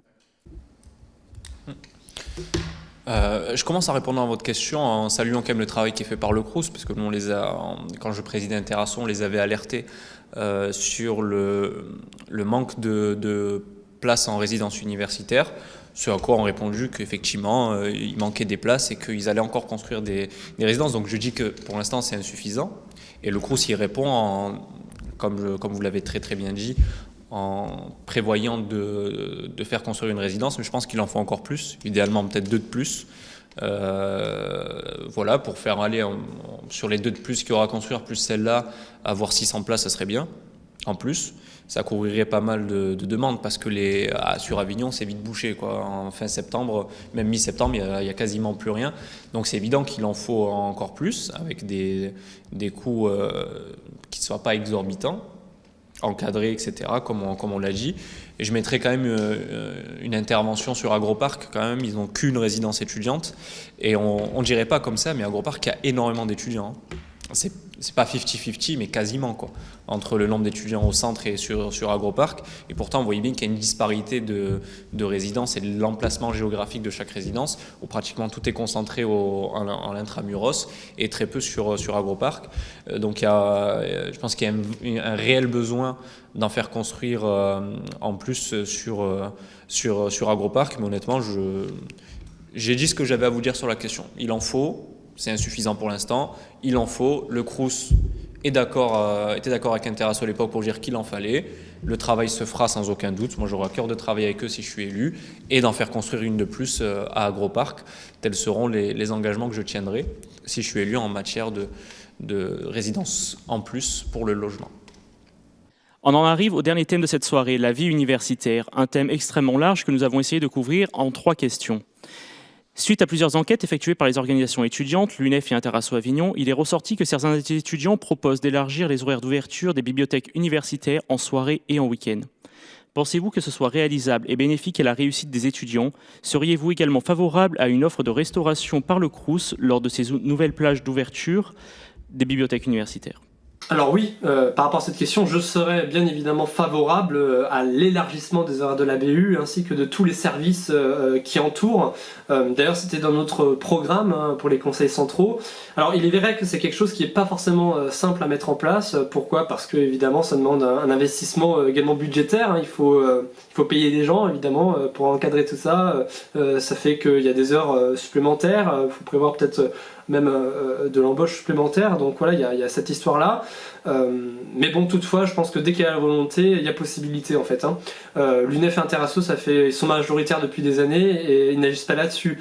Alors bon, ça sert à rien de faire des études si finalement on les prend pas en compte au moment d'agir. Voilà. Bon, en fait, voilà, je pense que c'est clairement réalisable et en plus de ça, ce sera évidemment bénéfique pour les étudiants parce que effectivement, ça offre un temps supplémentaire et plus serein également pour réviser tranquillement, et pourquoi pas aussi le soir pour se restaurer, parce que c'est vrai que je pense que pour les boursiers qui payent le repas à 1 euro, eh bien je pense que c'est un atout non négligeable de pouvoir en plus le soir bénéficier d'un repas. En fait je pense qu'il n'y a que plein d'utilité à cela, et qu'en plus de ça, eh bien, le soir effectivement on est plus tranquille, il y a des plus petits groupes de communautés, donc c'est un esprit qui est plus propice à... Voilà. Et je pense qu'effectivement ça peut régler plusieurs problèmes. Par exemple des étudiants qui auraient du mal à être dans leur logement parce qu'il peut y avoir du bruit, parce que dans leur famille, voilà, ou enfin pour diverses raisons en fait, voilà, ça ne peut être effectivement que bénéfique et donc forcément c'est non négligeable. Et donc c'est à mettre en place le plus rapidement possible. Et en plus de ça, le soir, on peut imaginer qu'on pourrait renforcer encore plus les activités associatives à côté encore. Ou en tout cas des activités un peu plus tardives, des moments supplémentaires pour se réunir, se consacrer à certaines activités et également offrir des créneaux supplémentaires justement pour tout ce qui est tutorat et parrainage. Et je crois que voilà, le soir s'approprie bien à cela et donc évidemment je suis favorable, voilà, bien évidemment à cette mesure-là. Voilà. Oui, alors effectivement, moi c'est une question qui me tient à cœur, la question de la BU le soir et le week-end. Je l'ai énormément défendu quand je présidais Interasso Avignon. Je continue de la défendre en tant qu'élu. Dans le programme qu'on a porté avec la liste Bouge ton campus, on a été élu majoritairement devant l'UNEF et l'UNI. Il y avait dans les premières propositions la proposition de l'ouverture de la BU le soir et le week-end. Et je me réjouis d'ailleurs que les collègues de l'UNEF se soient joints à nous pour enfin nous dire que oui, ils étaient aussi d'accord, parce que ça n'a pas toujours été le cas. Donc tant mieux, toutes les organisations étudiantes sont d'accord pour dire qu'il faut la BU le soir. Bénéfique évidemment, pour une raison très simple, la BU est un espace qui vous garantit l'égalité et où vous êtes logé à la même enseigne, c'est-à-dire que selon le profil d'étudiant que vous êtes, selon où vous habitez, le nombre de frères et sœurs que vous avez, la surface du logement que vous habitez, c'est où vous vivez avec vos parents, pas avec vos parents, tout seul, pas tout seul, c'est pas la même manière de pouvoir travailler. Il y a des étudiants qui ont des difficultés à pouvoir travailler à la maison selon l'environnement dans lequel ils habitent. À cet effet, la BU le soir, surtout avant les périodes de partiels, permet aux étudiants d'avoir accès à des ressources, à un espace, à un accès informatique qui fonctionne bien et donc met les étudiants dans les meilleures conditions pour pouvoir étudier, travailler à la bibliothèque universitaire. Donc évidemment, ce ne sera que bénéfique, puisque de toute façon, les étudiants qui ne veulent pas venir, ils ne viennent pas. On ouvre la BU le soir et le week-end que pour les étudiants qui en ressentent le besoin. Et manifestement, il y a plusieurs pétitions qui sont sorties. Comme je disais, l'UNEF et Interasso ont défendu cette proposition dans le programme. Et quand vous avez autant de voix qui vont chez l'UNEF et chez Interasso, c'est qu'il y a quand même une majorité d'étudiants qui se dégagent et qui disent qu'effectivement, la BU le soir peut être bénéfique, sera bénéfique, est une position, est une revendication qui est voulue par les étudiants. D'autant plus qu'en termes de logistique, c'est pas compliqué à faire. Quand vous prenez sur le centre-ville, alors Agroparc c'est encore plus simple, tout est ouvert, donc c'est très facile de filtrer. Mais ici au centre-ville, vous fermez l'accès à l'université. Mais comme le pôle sportif ferme à 22h, vous faites sortir tout le monde par le pôle sportif. Et c'est très simple. Vient ensuite la question de l'offre de restauration le soir. Évidemment, si ça peut être pratique pour l'étudiant, il faut le proposer et le mettre en place. Après, il faut un travail avec le Crous. Encore une fois, c'est une élection de VPE d'université, pas de VPE Crous, mais il y a quand même un travail à faire avec notre Crous au niveau local. Et je travaillerai avec eux. Moi, je leur proposerai, écoutez, si la BU le soir est ouverte, si vous pouvez faire une offre de restauration, il faut le faire. Mais il y a des paramètres à prendre en compte, la masse salariale, un équilibre économique, parce que c'est pas aussi simple de faire une offre de restauration le soir. Mais je suis persuadé que s'il y a une volonté quand même de la communauté étudiante et du service public, laquelle le Crous et l'université, pour dire qu'effectivement il y a un besoin, on peut le faire. Alors oui, moi je mettrai toutes les chances de notre côté pour qu'on puisse avoir la restauration le soir, plus la BU le soir, ce qui peut permettre aussi à des étudiants, alors attention, je ne défends pas le salariat, étudiants, moi je déteste ça, mais le temps qu'on ait la réforme des bourses et blablabli, blablabla, il y a quand même quelques étudiants qui ça peut rendre service, de pouvoir faire quelques heures en plus le soir, ça leur fait 2-3 sous pour la fin du mois et ça peut leur être bénéfique. En tout cas, des employés étudiants, salariés étudiants à qui j'ai pu en discuter m'ont dit écoute, nous ça ne nous dérange pas de travailler un peu plus longtemps, ça nous fera quelques sous, etc. Tant que c'est ponctuel et que c'est bien organisé, il n'y a pas de problème du côté des salariés étudiants pour assurer ces services-là de BU le soir ou d'offre de restauration. Donc oui, c'est une proposition qu'il faut défendre. Ça existe dans d'autres villes, ça ne sera pas une révolution de le faire ici. Ça existe à Aix-Marseille, ça existe dans beaucoup de villes universitaires.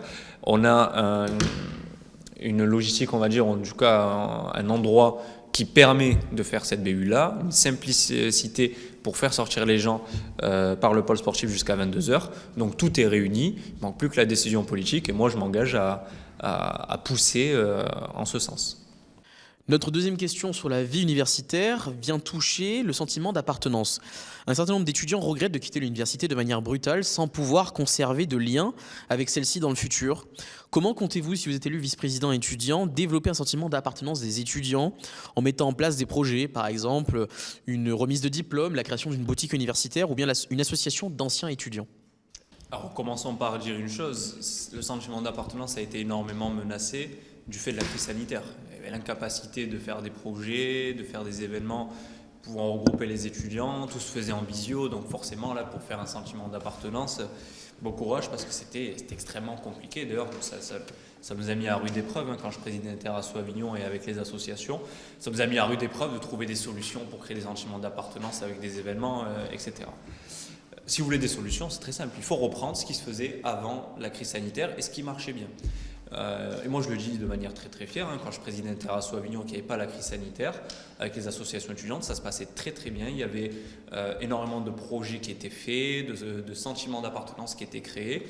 Et c'est même le but des associations, c'est que quand une association se fait et qu'elle œuvre, elle œuvre pour faire en sorte que les étudiants qui arrivent à l'université puissent avoir accès aux services que proposent et aux événements que proposent les associations étudiantes pour justement développer le sentiment d'appartenance et faire en sorte que des étudiants puissent rencontrer des gens pour passer un bon cursus universitaire, faire des rencontres, s'épanouir dans leur vie. Parce que comme je le disais tout à l'heure, la réussite académique est conditionnée au fait que vous viviez bien, que vous soyez bien dans votre vie, que vous puissiez avoir les moyens de vivre correctement, dignement, et que vous puissiez avoir une vie universitaire plus largement, où vous vous sentez épanoui. Moi, ce que je ferais, alors il y a plusieurs choses, mais je m'inspirais énormément du fonctionnement qu'on avait avant et je travaillerai avec les associations pour aller dans ce sens. C'est-à-dire véritablement un fonctionnement de vie universitaire et de projets d'accès aux événements pour les étudiants et étudiantes, aussi bien festifs, culturels, autour du développement durable, autour de la transition écologique. Il y a quelques exemples que moi je vais beaucoup développer. Il y a la journée d'accueil des étudiants qui chaque année a lieu en septembre, qui est un événement organisé par la mairie de l'université et Interasso Avignon, qui en gros est pas une journée d'intégration parce que c'est pas le bon terme, mais une journée où tous les étudiants sont invités à participer à des activités et permettent donc de se rencontrer avec des temps d'activités qui leur permettent de s'amuser et de rencontrer du monde. Je favoriserai aussi les événements festifs comme le gala de l'université par exemple, qui permettent vraiment d'avoir un sentiment d'appartenance où toute la communauté universitaire est amenée à se réunir autour d'un événement de fin d'année qui permet de solidifier la cohésion au sein de notre établissement. La remise des diplômes est essentielle. Alors effectivement, il y a un modèle qui marche bien, c'est le modèle du CERI. Alors eux, ils ont un fonctionnement, pas remise de diplôme, pardon. Je voulais parler de réseau des anciens, parce que c'était sur cette question-là. Ils ont un fonctionnement de réseau des anciens qui est très performant. Moi, je propose qu'on s'en inspire et qu'on le reproduise dans les différentes formations. Il y a aussi la remise de diplôme, qui pour moi serait essentiel d'organiser ça dans un maximum de licences. Je sais que la licence AES le pratique bien d'ailleurs, où chaque année vous avez les néo-diplômés qui sont invités à se retrouver à Avignon Université, retrouver leurs anciens collègues de promotion et donc permettre d'échanger autour d'un moment et de fêter leur diplôme ensemble pour fêter leur réussite académique, si l'on peut dire. Développer les événements culturels. Ça, il y a des associations culturelles qui savent très bien le faire, j'ai même pas besoin d'intervenir. Ce qu'il faut, c'est les mettre en confiance, les accompagner. Il y a un service très performant qui est la Maison de la Culture et de la Vie de Campus qui s'occupe très bien d'accompagner et d'orienter les associations pour développer les différents projets. Vous en verrez un bientôt qui est le fruit justement de cette collaboration entre les associations culturelles et la Maison de la Culture et de la Vie de Campus, mais je ne spoil pas pour que vous puissiez être informés au moment venu. Il y a également les événements qui sont liés à la transition écologique, qui permettent à des jeunes de pouvoir se réunir autour de thématiques qui leur sont chères et qui est même un sujet majeur actuellement dans notre pays, la transition écologique, le développement durable, et qui permettent du coup de faire des actions comme des clean walk ou la fresque du climat par exemple qui est organisée par l'association HOB et qui permet du coup de réunir la communauté universitaire autour d'une thématique qui est la transition écologique. Dans votre question, il y avait aussi la boutique de l'université, il me semble. Alors, si ça peut développer un sentiment d'appartenance, tant mieux. J'y mets un point de vigilance. Le fait de faire une boutique universitaire peut créer une rupture d'égalité entre ceux qui peuvent payer des pulls à 30 € et ceux qui ne le peuvent pas. Donc, si boutique universitaire il doit y avoir, il faut bien la cadrer pour faire en sorte qu'elle soit quand même accessible à l'entièreté de la communauté universitaire. Voilà, je vous ai cité quelques événements qu'on faisait avant la crise sanitaire, qu'on a essayé de développer encore une fois en post-crise, si l'on peut dire, même si on y est encore. Mais ce sera l'axe en termes de sentiment d'appartenance que je privilégierai, c'est-à-dire faire en sorte qu'il y ait un maximum d'événements divers et variés sur plusieurs sujets, culturels, développement durable, festifs, etc., et qui permettent à la communauté universitaire de pouvoir participer aux événements qui aussi les intéressent, qui correspondent à ce qu'ils attendent et faire en sorte qu'ils puissent rencontrer un maximum de monde, avoir un cursus universitaire bien réussi, une vie bien épanouie, puisque la condition de vie, quand elle est bien et que vous êtes dans de bonnes conditions, automatiquement, si vous travaillez bien vos cours, etc., vous réussissez académiquement.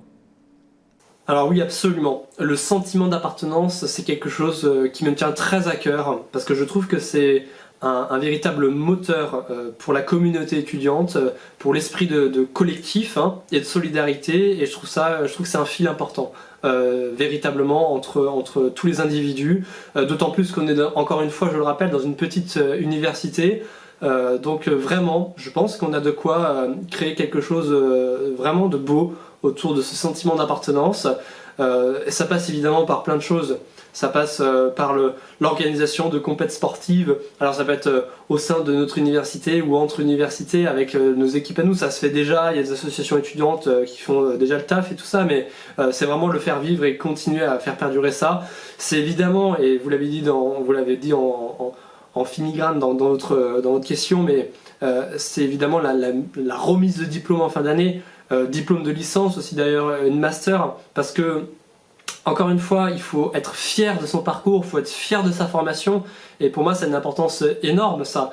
Et il faut que les étudiants puissent aussi se retrouver sur ce temps-là qui est très particulier, qui est que on regarde nos 3 ans, nos 5 ans en arrière, et on se dit quel beau chemin nous avons parcouru. Donc en plus de ça, c'est personnellement enrichissant. Et je pense en plus ça renforce cet esprit de promotion où on est tous contents les uns pour les autres, voilà, et on peut aussi le célébrer au moment d'un bal de fin d'année que je souhaite absolument créer dès que possible, voilà, quand les circonstances aussi sanitaires le permettront, mais créer un bal de fin d'année parce que c'est aussi un moment, je crois, important où il faut aussi voilà, se retrouver entre camarades et renforcer cet esprit du collectif. Mais c'est aussi organiser des événements d'ampleur sur tout le campus, des événements qui font l'identité de l'Université d'Avignon. Ça peut être notamment autour de la culture, hein, parce qu'on est une ville culturelle importante. On est dans un territoire extrêmement riche et je crois qu'on a aussi des départements de recherche qui vont en ce sens de valorisation de la culture, etc. en notre territoire d'Avignon et de Vaucluse. En Provence, voilà, une magnifique région. Donc je pense que non, il faut vraiment mettre tout ça en valeur. Et je pense aussi que ça peut donner une vitrine supplémentaire à l'université. Tout ça dans l'esprit de communication, mais parce que c'est vrai qu'on bénéficie quand même de beaucoup d'avantages. Et je crois que c'est un vrai argument, j'allais dire marketing, non mais c'est un vrai argument pour venir à l'Université d'Avignon et qui met en valeur l'Université d'Avignon. Et puis également, en fait, finalement, toute la communauté étudiante, mais également les enseignements, etc. Donc évidemment, oui, j'agirais évidemment en ce sens énormément même, parce que le lien social, ça a une importance extrême. Voilà, bon, je crois que vous l'avez compris, mais oui, évidemment, le sentiment d'appartenance sera un grand pilier du mandat que j'exercerai. Une question maintenant concernant la mairie et ses liens avec les étudiants. Question légitime, d'autant que le conseil municipal compte une conseillère qui a pour délégation l'université, les établissements d'enseignement supérieur et la vie étudiante, Madame Anne Gagnard. Pensez-vous qu'Avignon soit une ville universitaire engagée pour ses étudiants? Pensez-vous également qu'une potentielle adhésion de la municipalité à l'Association des villes universitaires de France soit bénéfique pour tous les étudiants du territoire avignonnais? Alors pour moi, il est un peu délicat de répondre à cette question parce que je trouve que c'est un peu biaisé, hein, du fait de la Covid notamment. Dans les aspects positifs, quelque part oui, puisque bon, on est quand même sur un territoire avec beaucoup d'interactions quand même entre le milieu universitaire et toute l'offre culturelle en fait, hein, que propose la commune, mais également même les autres collectivités. En fait, il y a quand même un lien, il y a le patch culture, etc. La municipalité fait des corbeilles d'aide alimentaire, aide à organiser des événements en collaboration avec les associations universitaires. Je crois même qu'il y a des partenariats ou en tout cas des facilités qui sont faites pour la recherche universitaire. Donc oui, il y a des choses qui sont faites. Maintenant, on peut toujours améliorer. On peut toujours améliorer aussi au niveau communicationnel notamment. Moi je crois qu'encore l'Université d'Avignon pourrait encore être encore plus mise en valeur, non seulement par rapport aux formations qui sont proposées, par rapport au cadre de vie et au cadre d'études qui est quand même vraiment chouette, hein, dans notre université, et je trouve que c'est pas suffisamment mis en avant, mais également toute l'histoire et le patrimoine de cette université. Je crois que peu d'étudiants la connaissent, mais en vérité c'est une histoire qui est riche, et encore une fois ça donne encore plus de fierté d'évoluer dans ce cadre. Donc voilà, je crois que la municipalité pourrait être encore plus impliquée auprès de la jeunesse, auprès des étudiants. Voilà. Donc, et c'est un travail également toujours de collaboration, de relationnel, hein, qui se fait sur le long terme également. Donc voilà, déployer des projets, bien évidemment, je serai ouvert à tout. Et puis évidemment à aider les associations à développer des projets de grande ampleur qui offrent aussi une vitrine sur ce qui est fait à l'intérieur de la faculté. Mais voilà, également dans toute l'offre culturelle et étudiante. Bon, par rapport à la VUF, hein, c'est un réseau donc, du coup, qui crée qui regroupe, hein, finalement des villes universitaires françaises pour créer des échanges entre elles sur plein de thèmes sportifs, culturels, sociaux. Bon, alors je sais que la VUF regroupe, il me semble, 80 villes, hein, si je ne veux pas dire de bêtises, des collectivités locales qui sont adhérentes au réseau.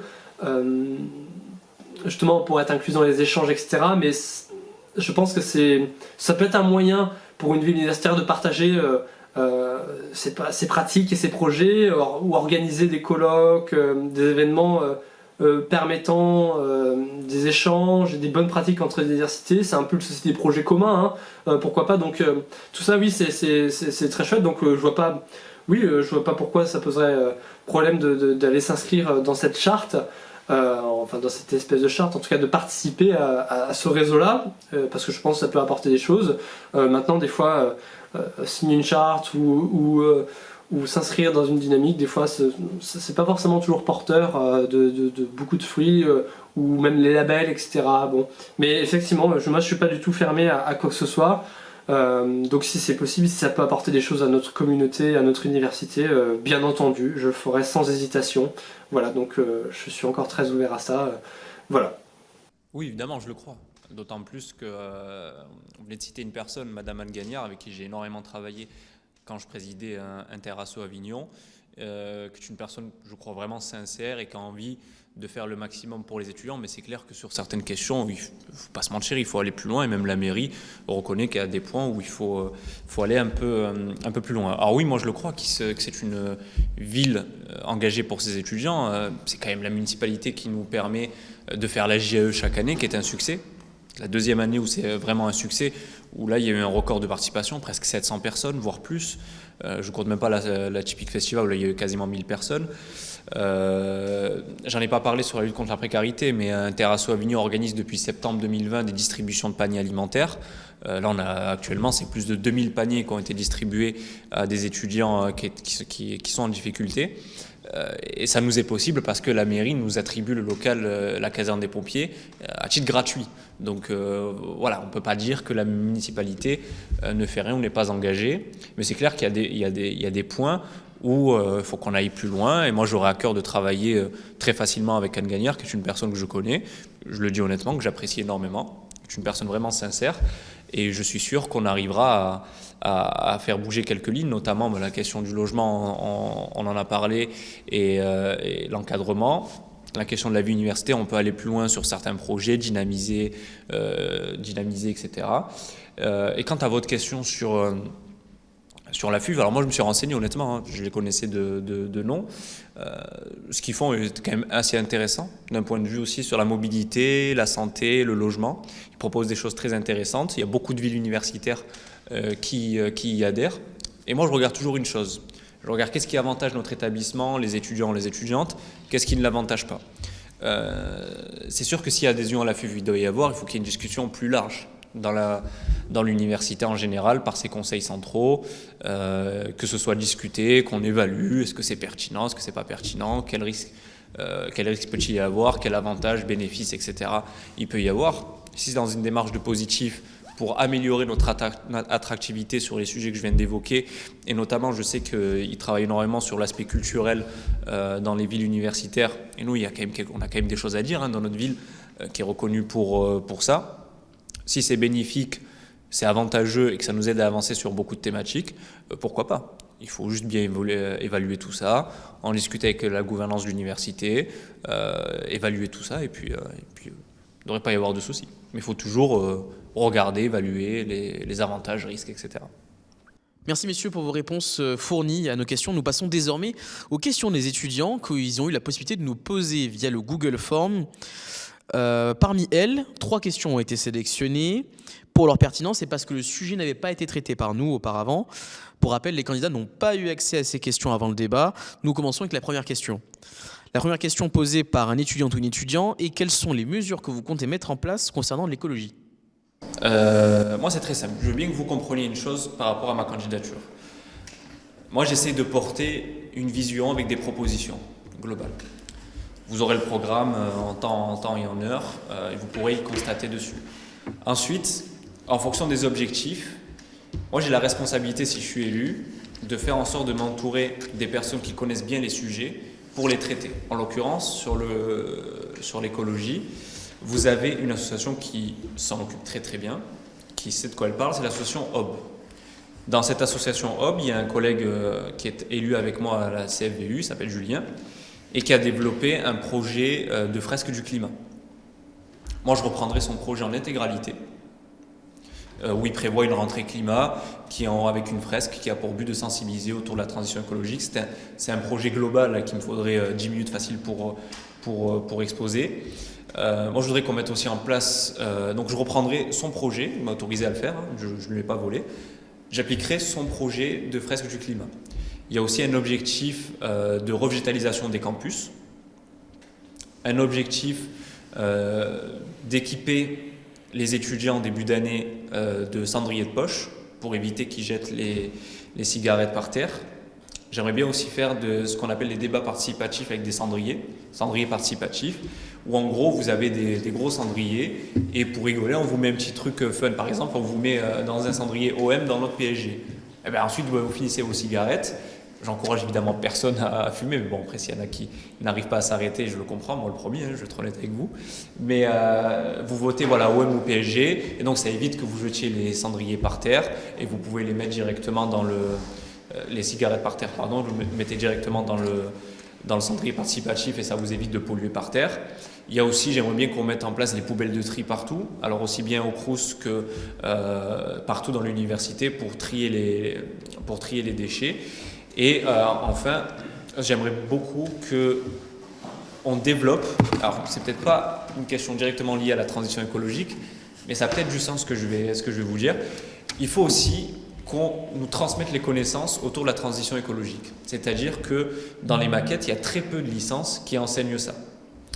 Et c'est une thématique qui est centrale aujourd'hui. On va l'en trouver partout dans le monde professionnel plus tard, parce qu'il y a urgence climatique, clairement. Donc il faut que dans les licences, il y ait du contenu avec la transition écologique pour s'adapter à tous les métiers en fonction des débouchés que vous aurez. En droit, vous pouvez faire du droit de l'environnement. Moi j'étudie en LEA en tourisme, on a du développement durable justement, du tourisme durable, etc. Donc ça nous permet d'avoir les connaissances si on doit s'orienter dans ces branches-là. Mais il faut au maximum s'assurer que dans les licences, on étudie dans les maquettes, qu'on a en gros des cours orientant autour de la transition écologique, en laissant les équipes pédagogiques travailler pour savoir qu'est-ce qu'on intègre dans la transition écologique, qu'est-ce qui est le plus en lien avec la licence, quelles connaissances on va donner, etc.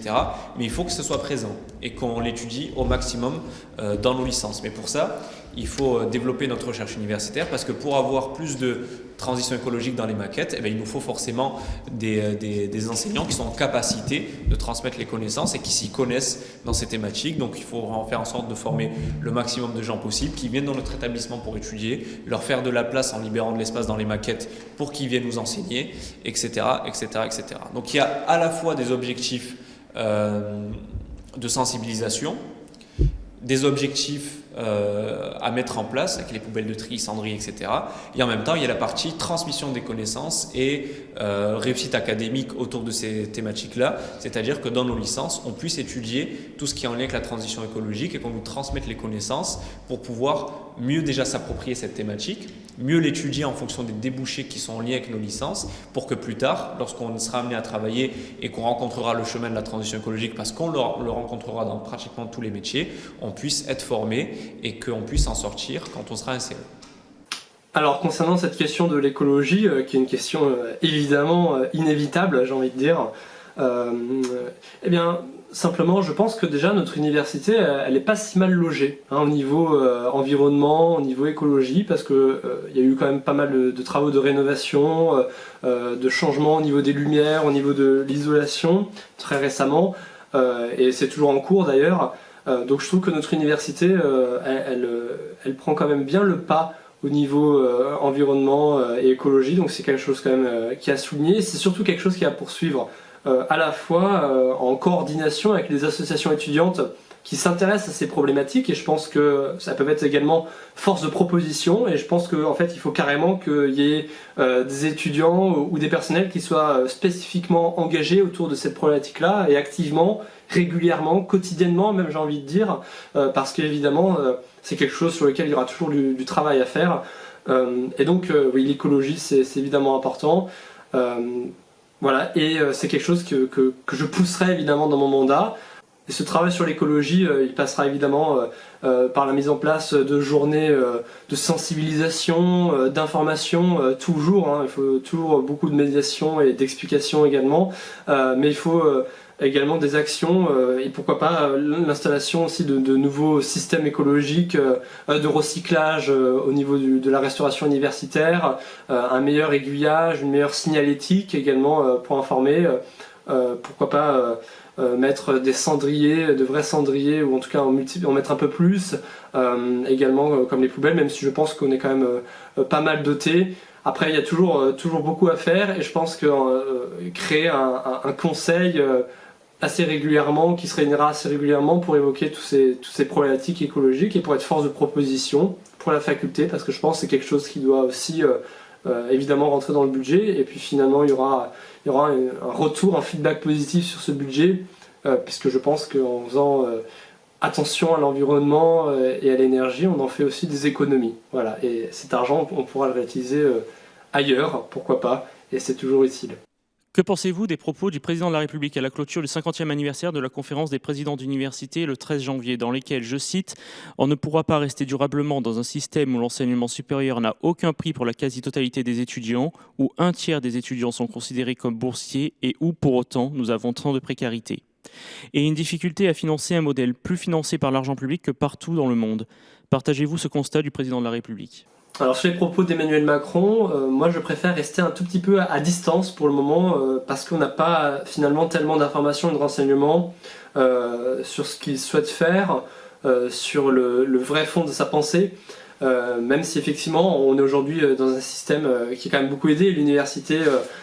L'enseignement supérieur au niveau social bénéficie quand même, je parle au niveau du système boursier également, voilà, on a quand même beaucoup d'étudiants qui bénéficient d'une aide, ce qui est absolument pas à remettre en question ni quoi que ce soit, mais il me semble même que ce gouvernement avait un peu élevé même les bourses, donc je pense que il y a un manque, il y a effectivement un manque de subventions, il y a quand même il y a un trou économique dans l'enseignement supérieur, et effectivement il va falloir à un moment donné trouver un moyen de pouvoir remettre des sous dans la machine pour que tout refonctionne bien. Et c'est vrai qu'il y a aussi de plus en plus d'étudiants qui arrivent dans les facultés, il y a beaucoup plus de demandes, voilà, et c'est vrai que le système aujourd'hui commence à être dépassé pour plusieurs raisons. Après, au niveau budgétaire, il y a plein de choses à améliorer. Je pense que ça passe aussi par une meilleure orientation, un meilleur guidage des candidats et des étudiants pour les places de formation, etc. Parce qu'un étudiant c'est une petite parenthèse, mais un étudiant qui est en échec ou un étudiant qui n'est pas à sa place dans la formation qu'il est dans des formations un peu garage, comme le droit, etc., ou des étudiants qui se retrouvent en droit ne sont pas du tout passionnés, donc encore une fois qui ne sont pas du tout investis et qui du coup vont pas réussir, et qui ont en plus éventuellement pris la place de quelqu'un qui aurait été intéressé, cet étudiant va redoubler et va donc faire une année supplémentaire dans le supérieur, et forcément c'est un coût, voilà. Il y a pas mal d'étudiants qui sont concernés, et ça crée des bouchons, et ça crée du manque de place, etc. Donc voilà, en fait c'est un problème qui se résout vraiment qui se résoudrait par plusieurs angles d'attaque en fait, et donc je pense que voilà, mais sur ces propos précis d'Emmanuel Macron, je crois que ce serait encore un peu indélicat de réagir profondément, parce qu'on n'a pas plus de détails sur ce qu'il a voulu exprimer, ce qui veut dire qu'il faut garder un œil attentif à ce qui va se passer dans les prochains mois, parce que le sujet est sur la table et il va falloir porter évidemment les intérêts étudiants au plus haut. Et je serai évidemment là pour le faire pour les étudiants d'Avignon, mais également je pense qu'il faudra faire une coordination nationale et entre toutes les associations, peu importe d'ailleurs leur bord de représentation, pour porter vraiment l'essence des intérêts étudiants. Voilà. Quand il dit que c'est un système public qui est financé par l'argent public, alors je ne sais pas si j'ai mal compris sa citation, encore heureux, l'université est un service public. Quand vous êtes un soldat et que vous allez à la guerre, d'habitude on vous donne un fusil, c'est gratuit, vous ne payez pas. Donc je ne comprends pas pourquoi il sort cette question-là, en tout cas de la manière dont il la sort. Après, moi honnêtement, je les trouve inacceptables ces propos, parce que le chef de l'État, là, il remet en cause le principe même de l'université, son égalité, son accessibilité. Donc évidemment, moi je ne soutiens évidemment pas ce qu'il a dit, je ne crois pas en ce qu'il a dit, et lorsqu'il parle de précarité, moi ça me fait encore plus mal d'entendre ça, parce que la précarité, d'une certaine manière, il l'a créée en n'augmentant pas les bourses.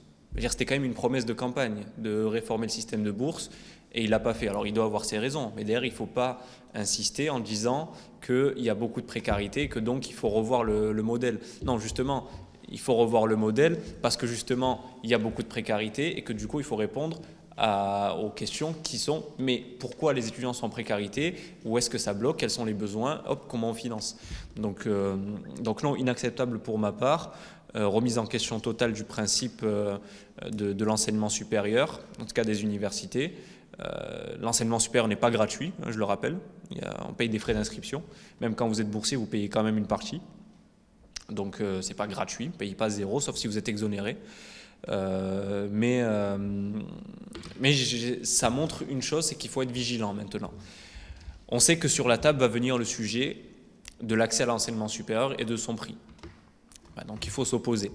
Et donc à cet effet, moi si je suis élu vice-président étudiant, je ferai tout ce qui est en mon pouvoir pour m'assurer que déjà à l'échelle de mon établissement et même plus haut à l'échelle nationale, on n'en vienne pas à remettre en cause le principe de l'accessibilité à l'enseignement supérieur équitable, égalitaire pour tout le monde. D'autant plus, j'ajoute la chose suivante, c'est que j'en ai pas parlé à mon introduction, mais je suis également élu au Conseil national d'enseignement supérieur et de la recherche, le CNESER, pour la FAGE. Donc, on travaille un conseil qui est du ministère de l'enseignement supérieur et de la recherche. Ce sujet va venir. Et en étant élu, je disposerai d'un large réseau de vice-présidents étudiants en France, de par mon adhésion à la FAGE, avec un soutien national. Et le soutien quand même de la première organisation de jeunesse et étudiante. Donc c'est quand même pas rien, donc on se battra à fond et je fais la promesse que je donnerai tout ce que je peux pour nous assurer qu'on n'en vienne pas à des dérives pareilles, parce que là c'est clairement une sélection par rapport à des classes sociales. Demain l'enseignement supérieur, alors vous n'avez pas 50 000 options, hein. Soit vous avez de la famille riche, vous pouvez étudier, soit vous allez vous endetter. Il y a deux options, hein. Moi, je ne suis pas d'accord pour qu'on s'endette pour financer les études, pas plus que je suis d'accord pour augmenter de manière exorbitante les frais d'inscription. On a déjà bien vu les dégâts chez les étudiants internationaux. Fort heureusement, nous, nous sommes dans un établissement qui les a exonérés pendant 4 ans, mais ça ne sera plus le cas l'an prochain. Donc on va déjà ressentir, et en France d'ailleurs, dans d'autres universités, ils ressentent ce mal. Alors il ne faut pas commencer à ce qu'on fasse ça chez nous et qu'on se retrouve à payer des 2 000, 3 000 euros pour étudier. C'est du grand n'importe quoi, donc inacceptable. Et je ferai tout ce qui est en mon pouvoir pour me battre contre ça. Et enfin, dernière question posée par les étudiants. Quelle sera votre proximité avec les étudiants si vous êtes élu vice-président étudiant? Est-ce que vous considérez au maximum leur avis? Évidemment. Déjà, il faut savoir une chose sur ma candidature et comment je l'ai faite. J'ai fait beaucoup de consultations étudiantes en début d'année, donc j'allais dans les jardins, j'avais mon petit bloc-notes et tout, et je notais les avis. La plupart de ces avis sont dans mon programme qui sortira. Il y a eu un travail avec des délégués de promotion. Alors j'ai pas eu le temps de contacter tout le monde encore, évidemment. D'autant plus que je ne voulais pas faire des délégués de promotion des instruments politiques, c'est-à-dire de faire en sorte qu'ils viennent soutenir, se mettre dans mon étiquette. Donc il y a beaucoup de délégués de promo que j'ai contactés pour dire voilà, je candidate, voilà ce que je propose, qu'est-ce que tu en penses, qu'est-ce que tu penses qu'il faudrait faire, sans demander le soutien. Je ne veux pas les mêler à tout ça et qu'ils se sentent obligés d'appartenir à quelqu'un. Donc pour qu'ils restent eux neutres, je leur ai dit donnez-moi les avis, ce qui vous convient le mieux. J'ai pris l'avis des associations, des fédérations au niveau national et des étudiants. Par conséquent, l'avis, j'ai déjà commencé à le prendre avant d'être élu, parce qu'il m'a paru pertinent d'avoir un programme qui représente vraiment la diversité de notre établissement et des points de vue qui peuvent exister. Un point très important aussi sur le fait de prendre en compte l'avis des gens. Je sais très bien qu'il n'y a pas tous les étudiants, il n'y a pas tous les étudiants qui votent aux élections, et encore moins tous les étudiants qui sont adhérents à mon étiquette d'Interasso Avignon ou de la FAGE. Donc évidemment, si je veux pouvoir être vice-président étudiant, il faut que je représente tout le monde et que j'écoute tout le monde. Par conséquent, moi, je ferai abstraction des étiquettes, quelles que soient les orientations que vous avez, ou que vous soyez pro-UNEF, pro-UNI ou pro-Interasso, je m'en fiche. Moi, vous avez un problème, vous venez me voir et j'essaie de le résoudre avec vous. Voilà comment je fonctionne. Et je distingue toujours deux choses. Qu'est-ce qui améliore les conditions de vie et d'études des étudiants? Qu'est-ce qui ne l'améliore pas? Si vous me demandez de faire des choses qui contreviennent à l'intérêt des étudiants, je vous dirai honnêtement, ben non, je ne peux pas le faire. Parce que là, ça ne va pas, il y a peut-être une rupture d'égalité, ou si vous me demandez de soutenir le chef de l'État pour augmenter les frais d'inscription, je vous dirais ben non. Mais voilà, j'espère que vous comprenez ce que je veux dire. Évidemment, votre avis sera toujours pris en compte, et même si j'ai fait ces consultations dans le but de constituer mon programme, je ferai ça assez souvent, avec des cafés des élus, comme on a souvent fait avant la crise, avec des tournées dans des amphithéâtres, etc. Enfin, j'essaierai d'être au maximum près de vous, et notamment par le biais des élus UFR, des élus des conseils centraux, des délégués de promotion, pour faire en sorte que, au maximum, on prenne en compte votre avis, et parallèlement, et j'achève là-dessus, dès que vous aurez un souci, ou que vous aurez besoin de moi, en tant que vice-président étudiant, j'essaierai d'être un lien. Pas celui qui règle tous les problèmes, ou qui se met dans tous les conflits, ou qui règle tout, mais celui juste qui fait le lien. Parce que c'est ça un vice-président étudiant. C'est pas quelqu'un qui arrive avec une baguette magique et aussitôt que vous avez un problème, le règle tout seul. Non, vous avez un souci. Moi, j'essaie de vous mettre autour de la table des acteurs et actrices qui peuvent régler vos soucis. Je prends un exemple comme ça pour vraiment achever là-dessus. Vous avez un problème avec vos enseignants parce que les examens, ça a été vraiment abusé. Vous avez dû répondre à des questions qui n'étaient même pas dans le cours. Voilà, je prends un exemple comme ça. Moi, ce que je vais essayer de faire, c'est de vous mettre autour de la table avec vos enseignants, responsables de licence et doyens pour trouver une solution.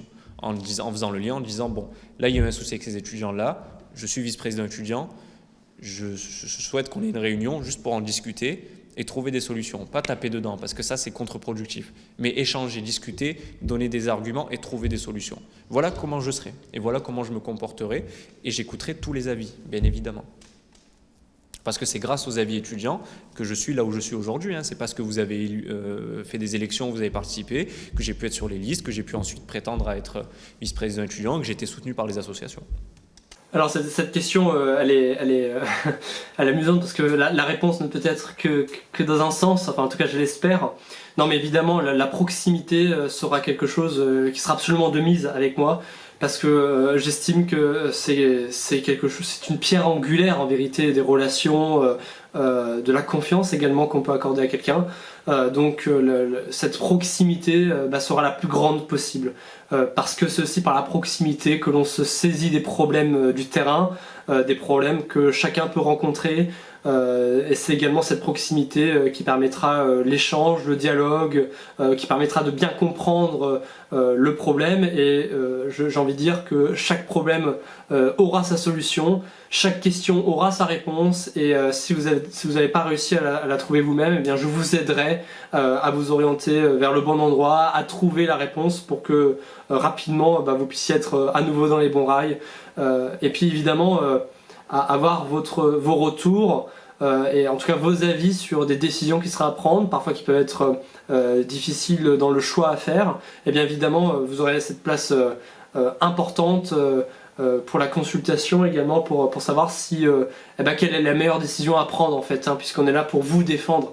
Voilà, moi je serai là pour défendre vos intérêts et les porter au plus haut, et pour toujours que les solutions trouvées soient les plus fines et les plus en phase avec celles que vous attendiez, donc évidemment. Et cette proximité, je pense que j'en ai fait acte et témoignage depuis 2 ans avec mon association que j'ai recréée, l'UNI, où je pense que vous nous voyez quand même beaucoup sur le terrain, et peu importe à quel moment de la journée ou du semestre, et c'est pas forcément qu'au moment des élections.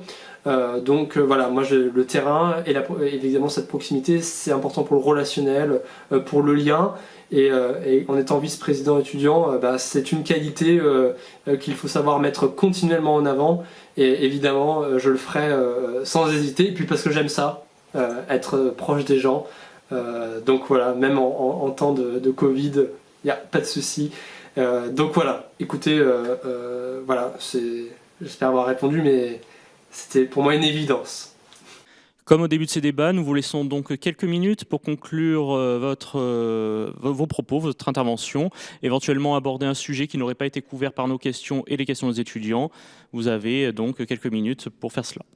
Alors quelques mots brefs pour cette minute de conclusion en quelque sorte.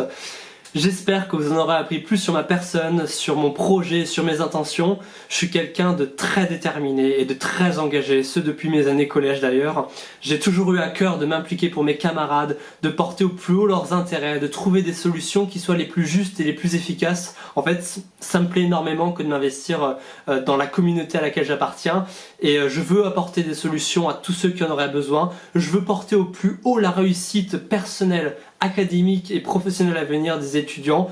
Et en vérité, la figure du vice-président étudiant me permettra d'exploiter toutes ces valeurs qui sont les miennes, mais également encore mieux en fait finalement de leur offrir tout leur accomplissement. Je serai un vice-président étudiant de la communication, très investi sur le terrain et dans la proximité, parce que j'estime évidemment que c'est ici que se joueront les choses les plus importantes, et c'est bien dans cet angle-là qu'il faut savoir se situer. Et donc ce serait un grand honneur et un grand plaisir que de m'investir auprès de vous, étudiants, pour avoir contribué quelque part un peu à votre épanouissement et à votre bonne réussite et à votre excellence dans notre belle université d'Avignon. Oui, merci beaucoup pour cette possibilité-là d'introduire quand même une thématique qui m'a semblé essentielle. C'est vraiment l'accessibilité à l'enseignement supérieur et l'amélioration de la réussite académique. J'ai mis tout ça dans un thème global. Je veux dire par là, vous l'avez très justement dit, par la question posée par un étudiant ou une étudiante d'ailleurs, à propos de la citation du chef de l'État. Et là, il est clair que maintenant, dans l'enseignement supérieur, il y a deux visions qui vont s'opposer. On fait payer, on ne fait pas payer. C'est clair. Donc, ça remet en cause, comme j'ai dit tout à l'heure, l'accessibilité à notre enseignement supérieur. Nous, on doit s'assurer qu'on est dans la bonne vision, c'est-à-dire la vision qu'on a actuellement. Je le dis quand même, c'est important. Aujourd'hui, l'université n'a dit non à personne. C'est-à-dire que la sélection, comme on peut entendre dans d'autres établissements, qui parfois existent, n'est pas le cas chez nous. Toutes les personnes qui ont reçu un avis positif pour entrer en licence ont pu l'être. Même dans les filières qui sont dites en tension, c'est moins en tension que d'habitude. Donc, on n'a jamais dit non à un étudiant pour entrer cette année. Donc ça, c'est énorme comme travail. On a stabilisé nos capacités d'accueil. Depuis 2 ans maintenant, on a nos capacités d'accueil qui sont stabilisées. On va dire qu'on est environ à 7000 étudiants actuellement. Donc il y a quand même un effort qui a beaucoup été fait dans notre enseignement supérieur, en tout cas dans notre établissement, que je veux faire en sorte qu'on maintienne. Il y a également la question de la continuité pédagogique, parce qu'on a beaucoup parlé de précarité étudiante.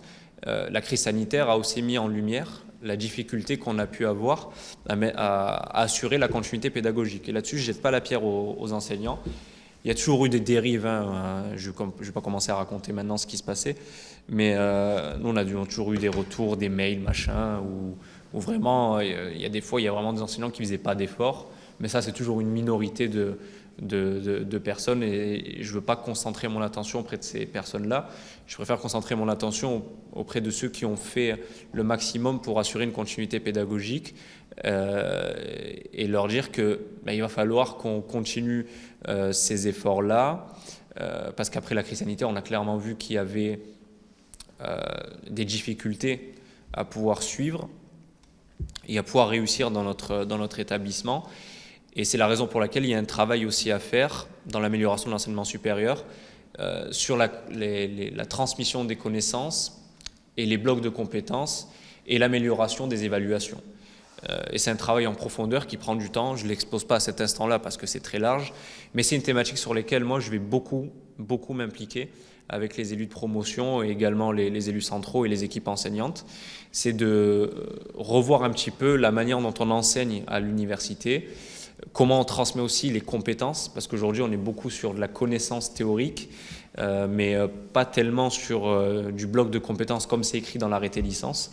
Et donc il y a un travail à faire, à continuer plutôt, pas à faire, à continuer, parce que la création du DU entrepreneuriat par exemple, le diplôme universitaire d'entrepreneuriat, qui a été un énorme boulot que je salue d'ailleurs, a permis justement d'entrer un petit peu dans cette phase de bloc de compétences où vous pouvez faire une partie de votre licence traditionnelle et une autre partie de votre maquette avec le DU entrepreneuriat qui fonctionne essentiellement en compétences, quoi.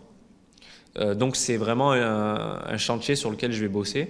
Et je vais conclure en disant que l'accessibilité à l'enseignement supérieur passe aussi par le fait d'accueillir toutes et tous dans de bonnes conditions, quelle que soit leur situation. Hélas, on n'en a pas parlé, mais je l'évoque à cet instant. La question des étudiants en situation de handicap existe et elle doit attirer notre attention et on doit continuer à s'en saisir parce que je ne nie pas le travail qui est fait par notre établissement, mais pourquoi pas aller plus loin? Moi je le propose. Je propose notamment que la signalétique de l'université puisse passer en braille pour les étudiants malvoyants ou non-voyants.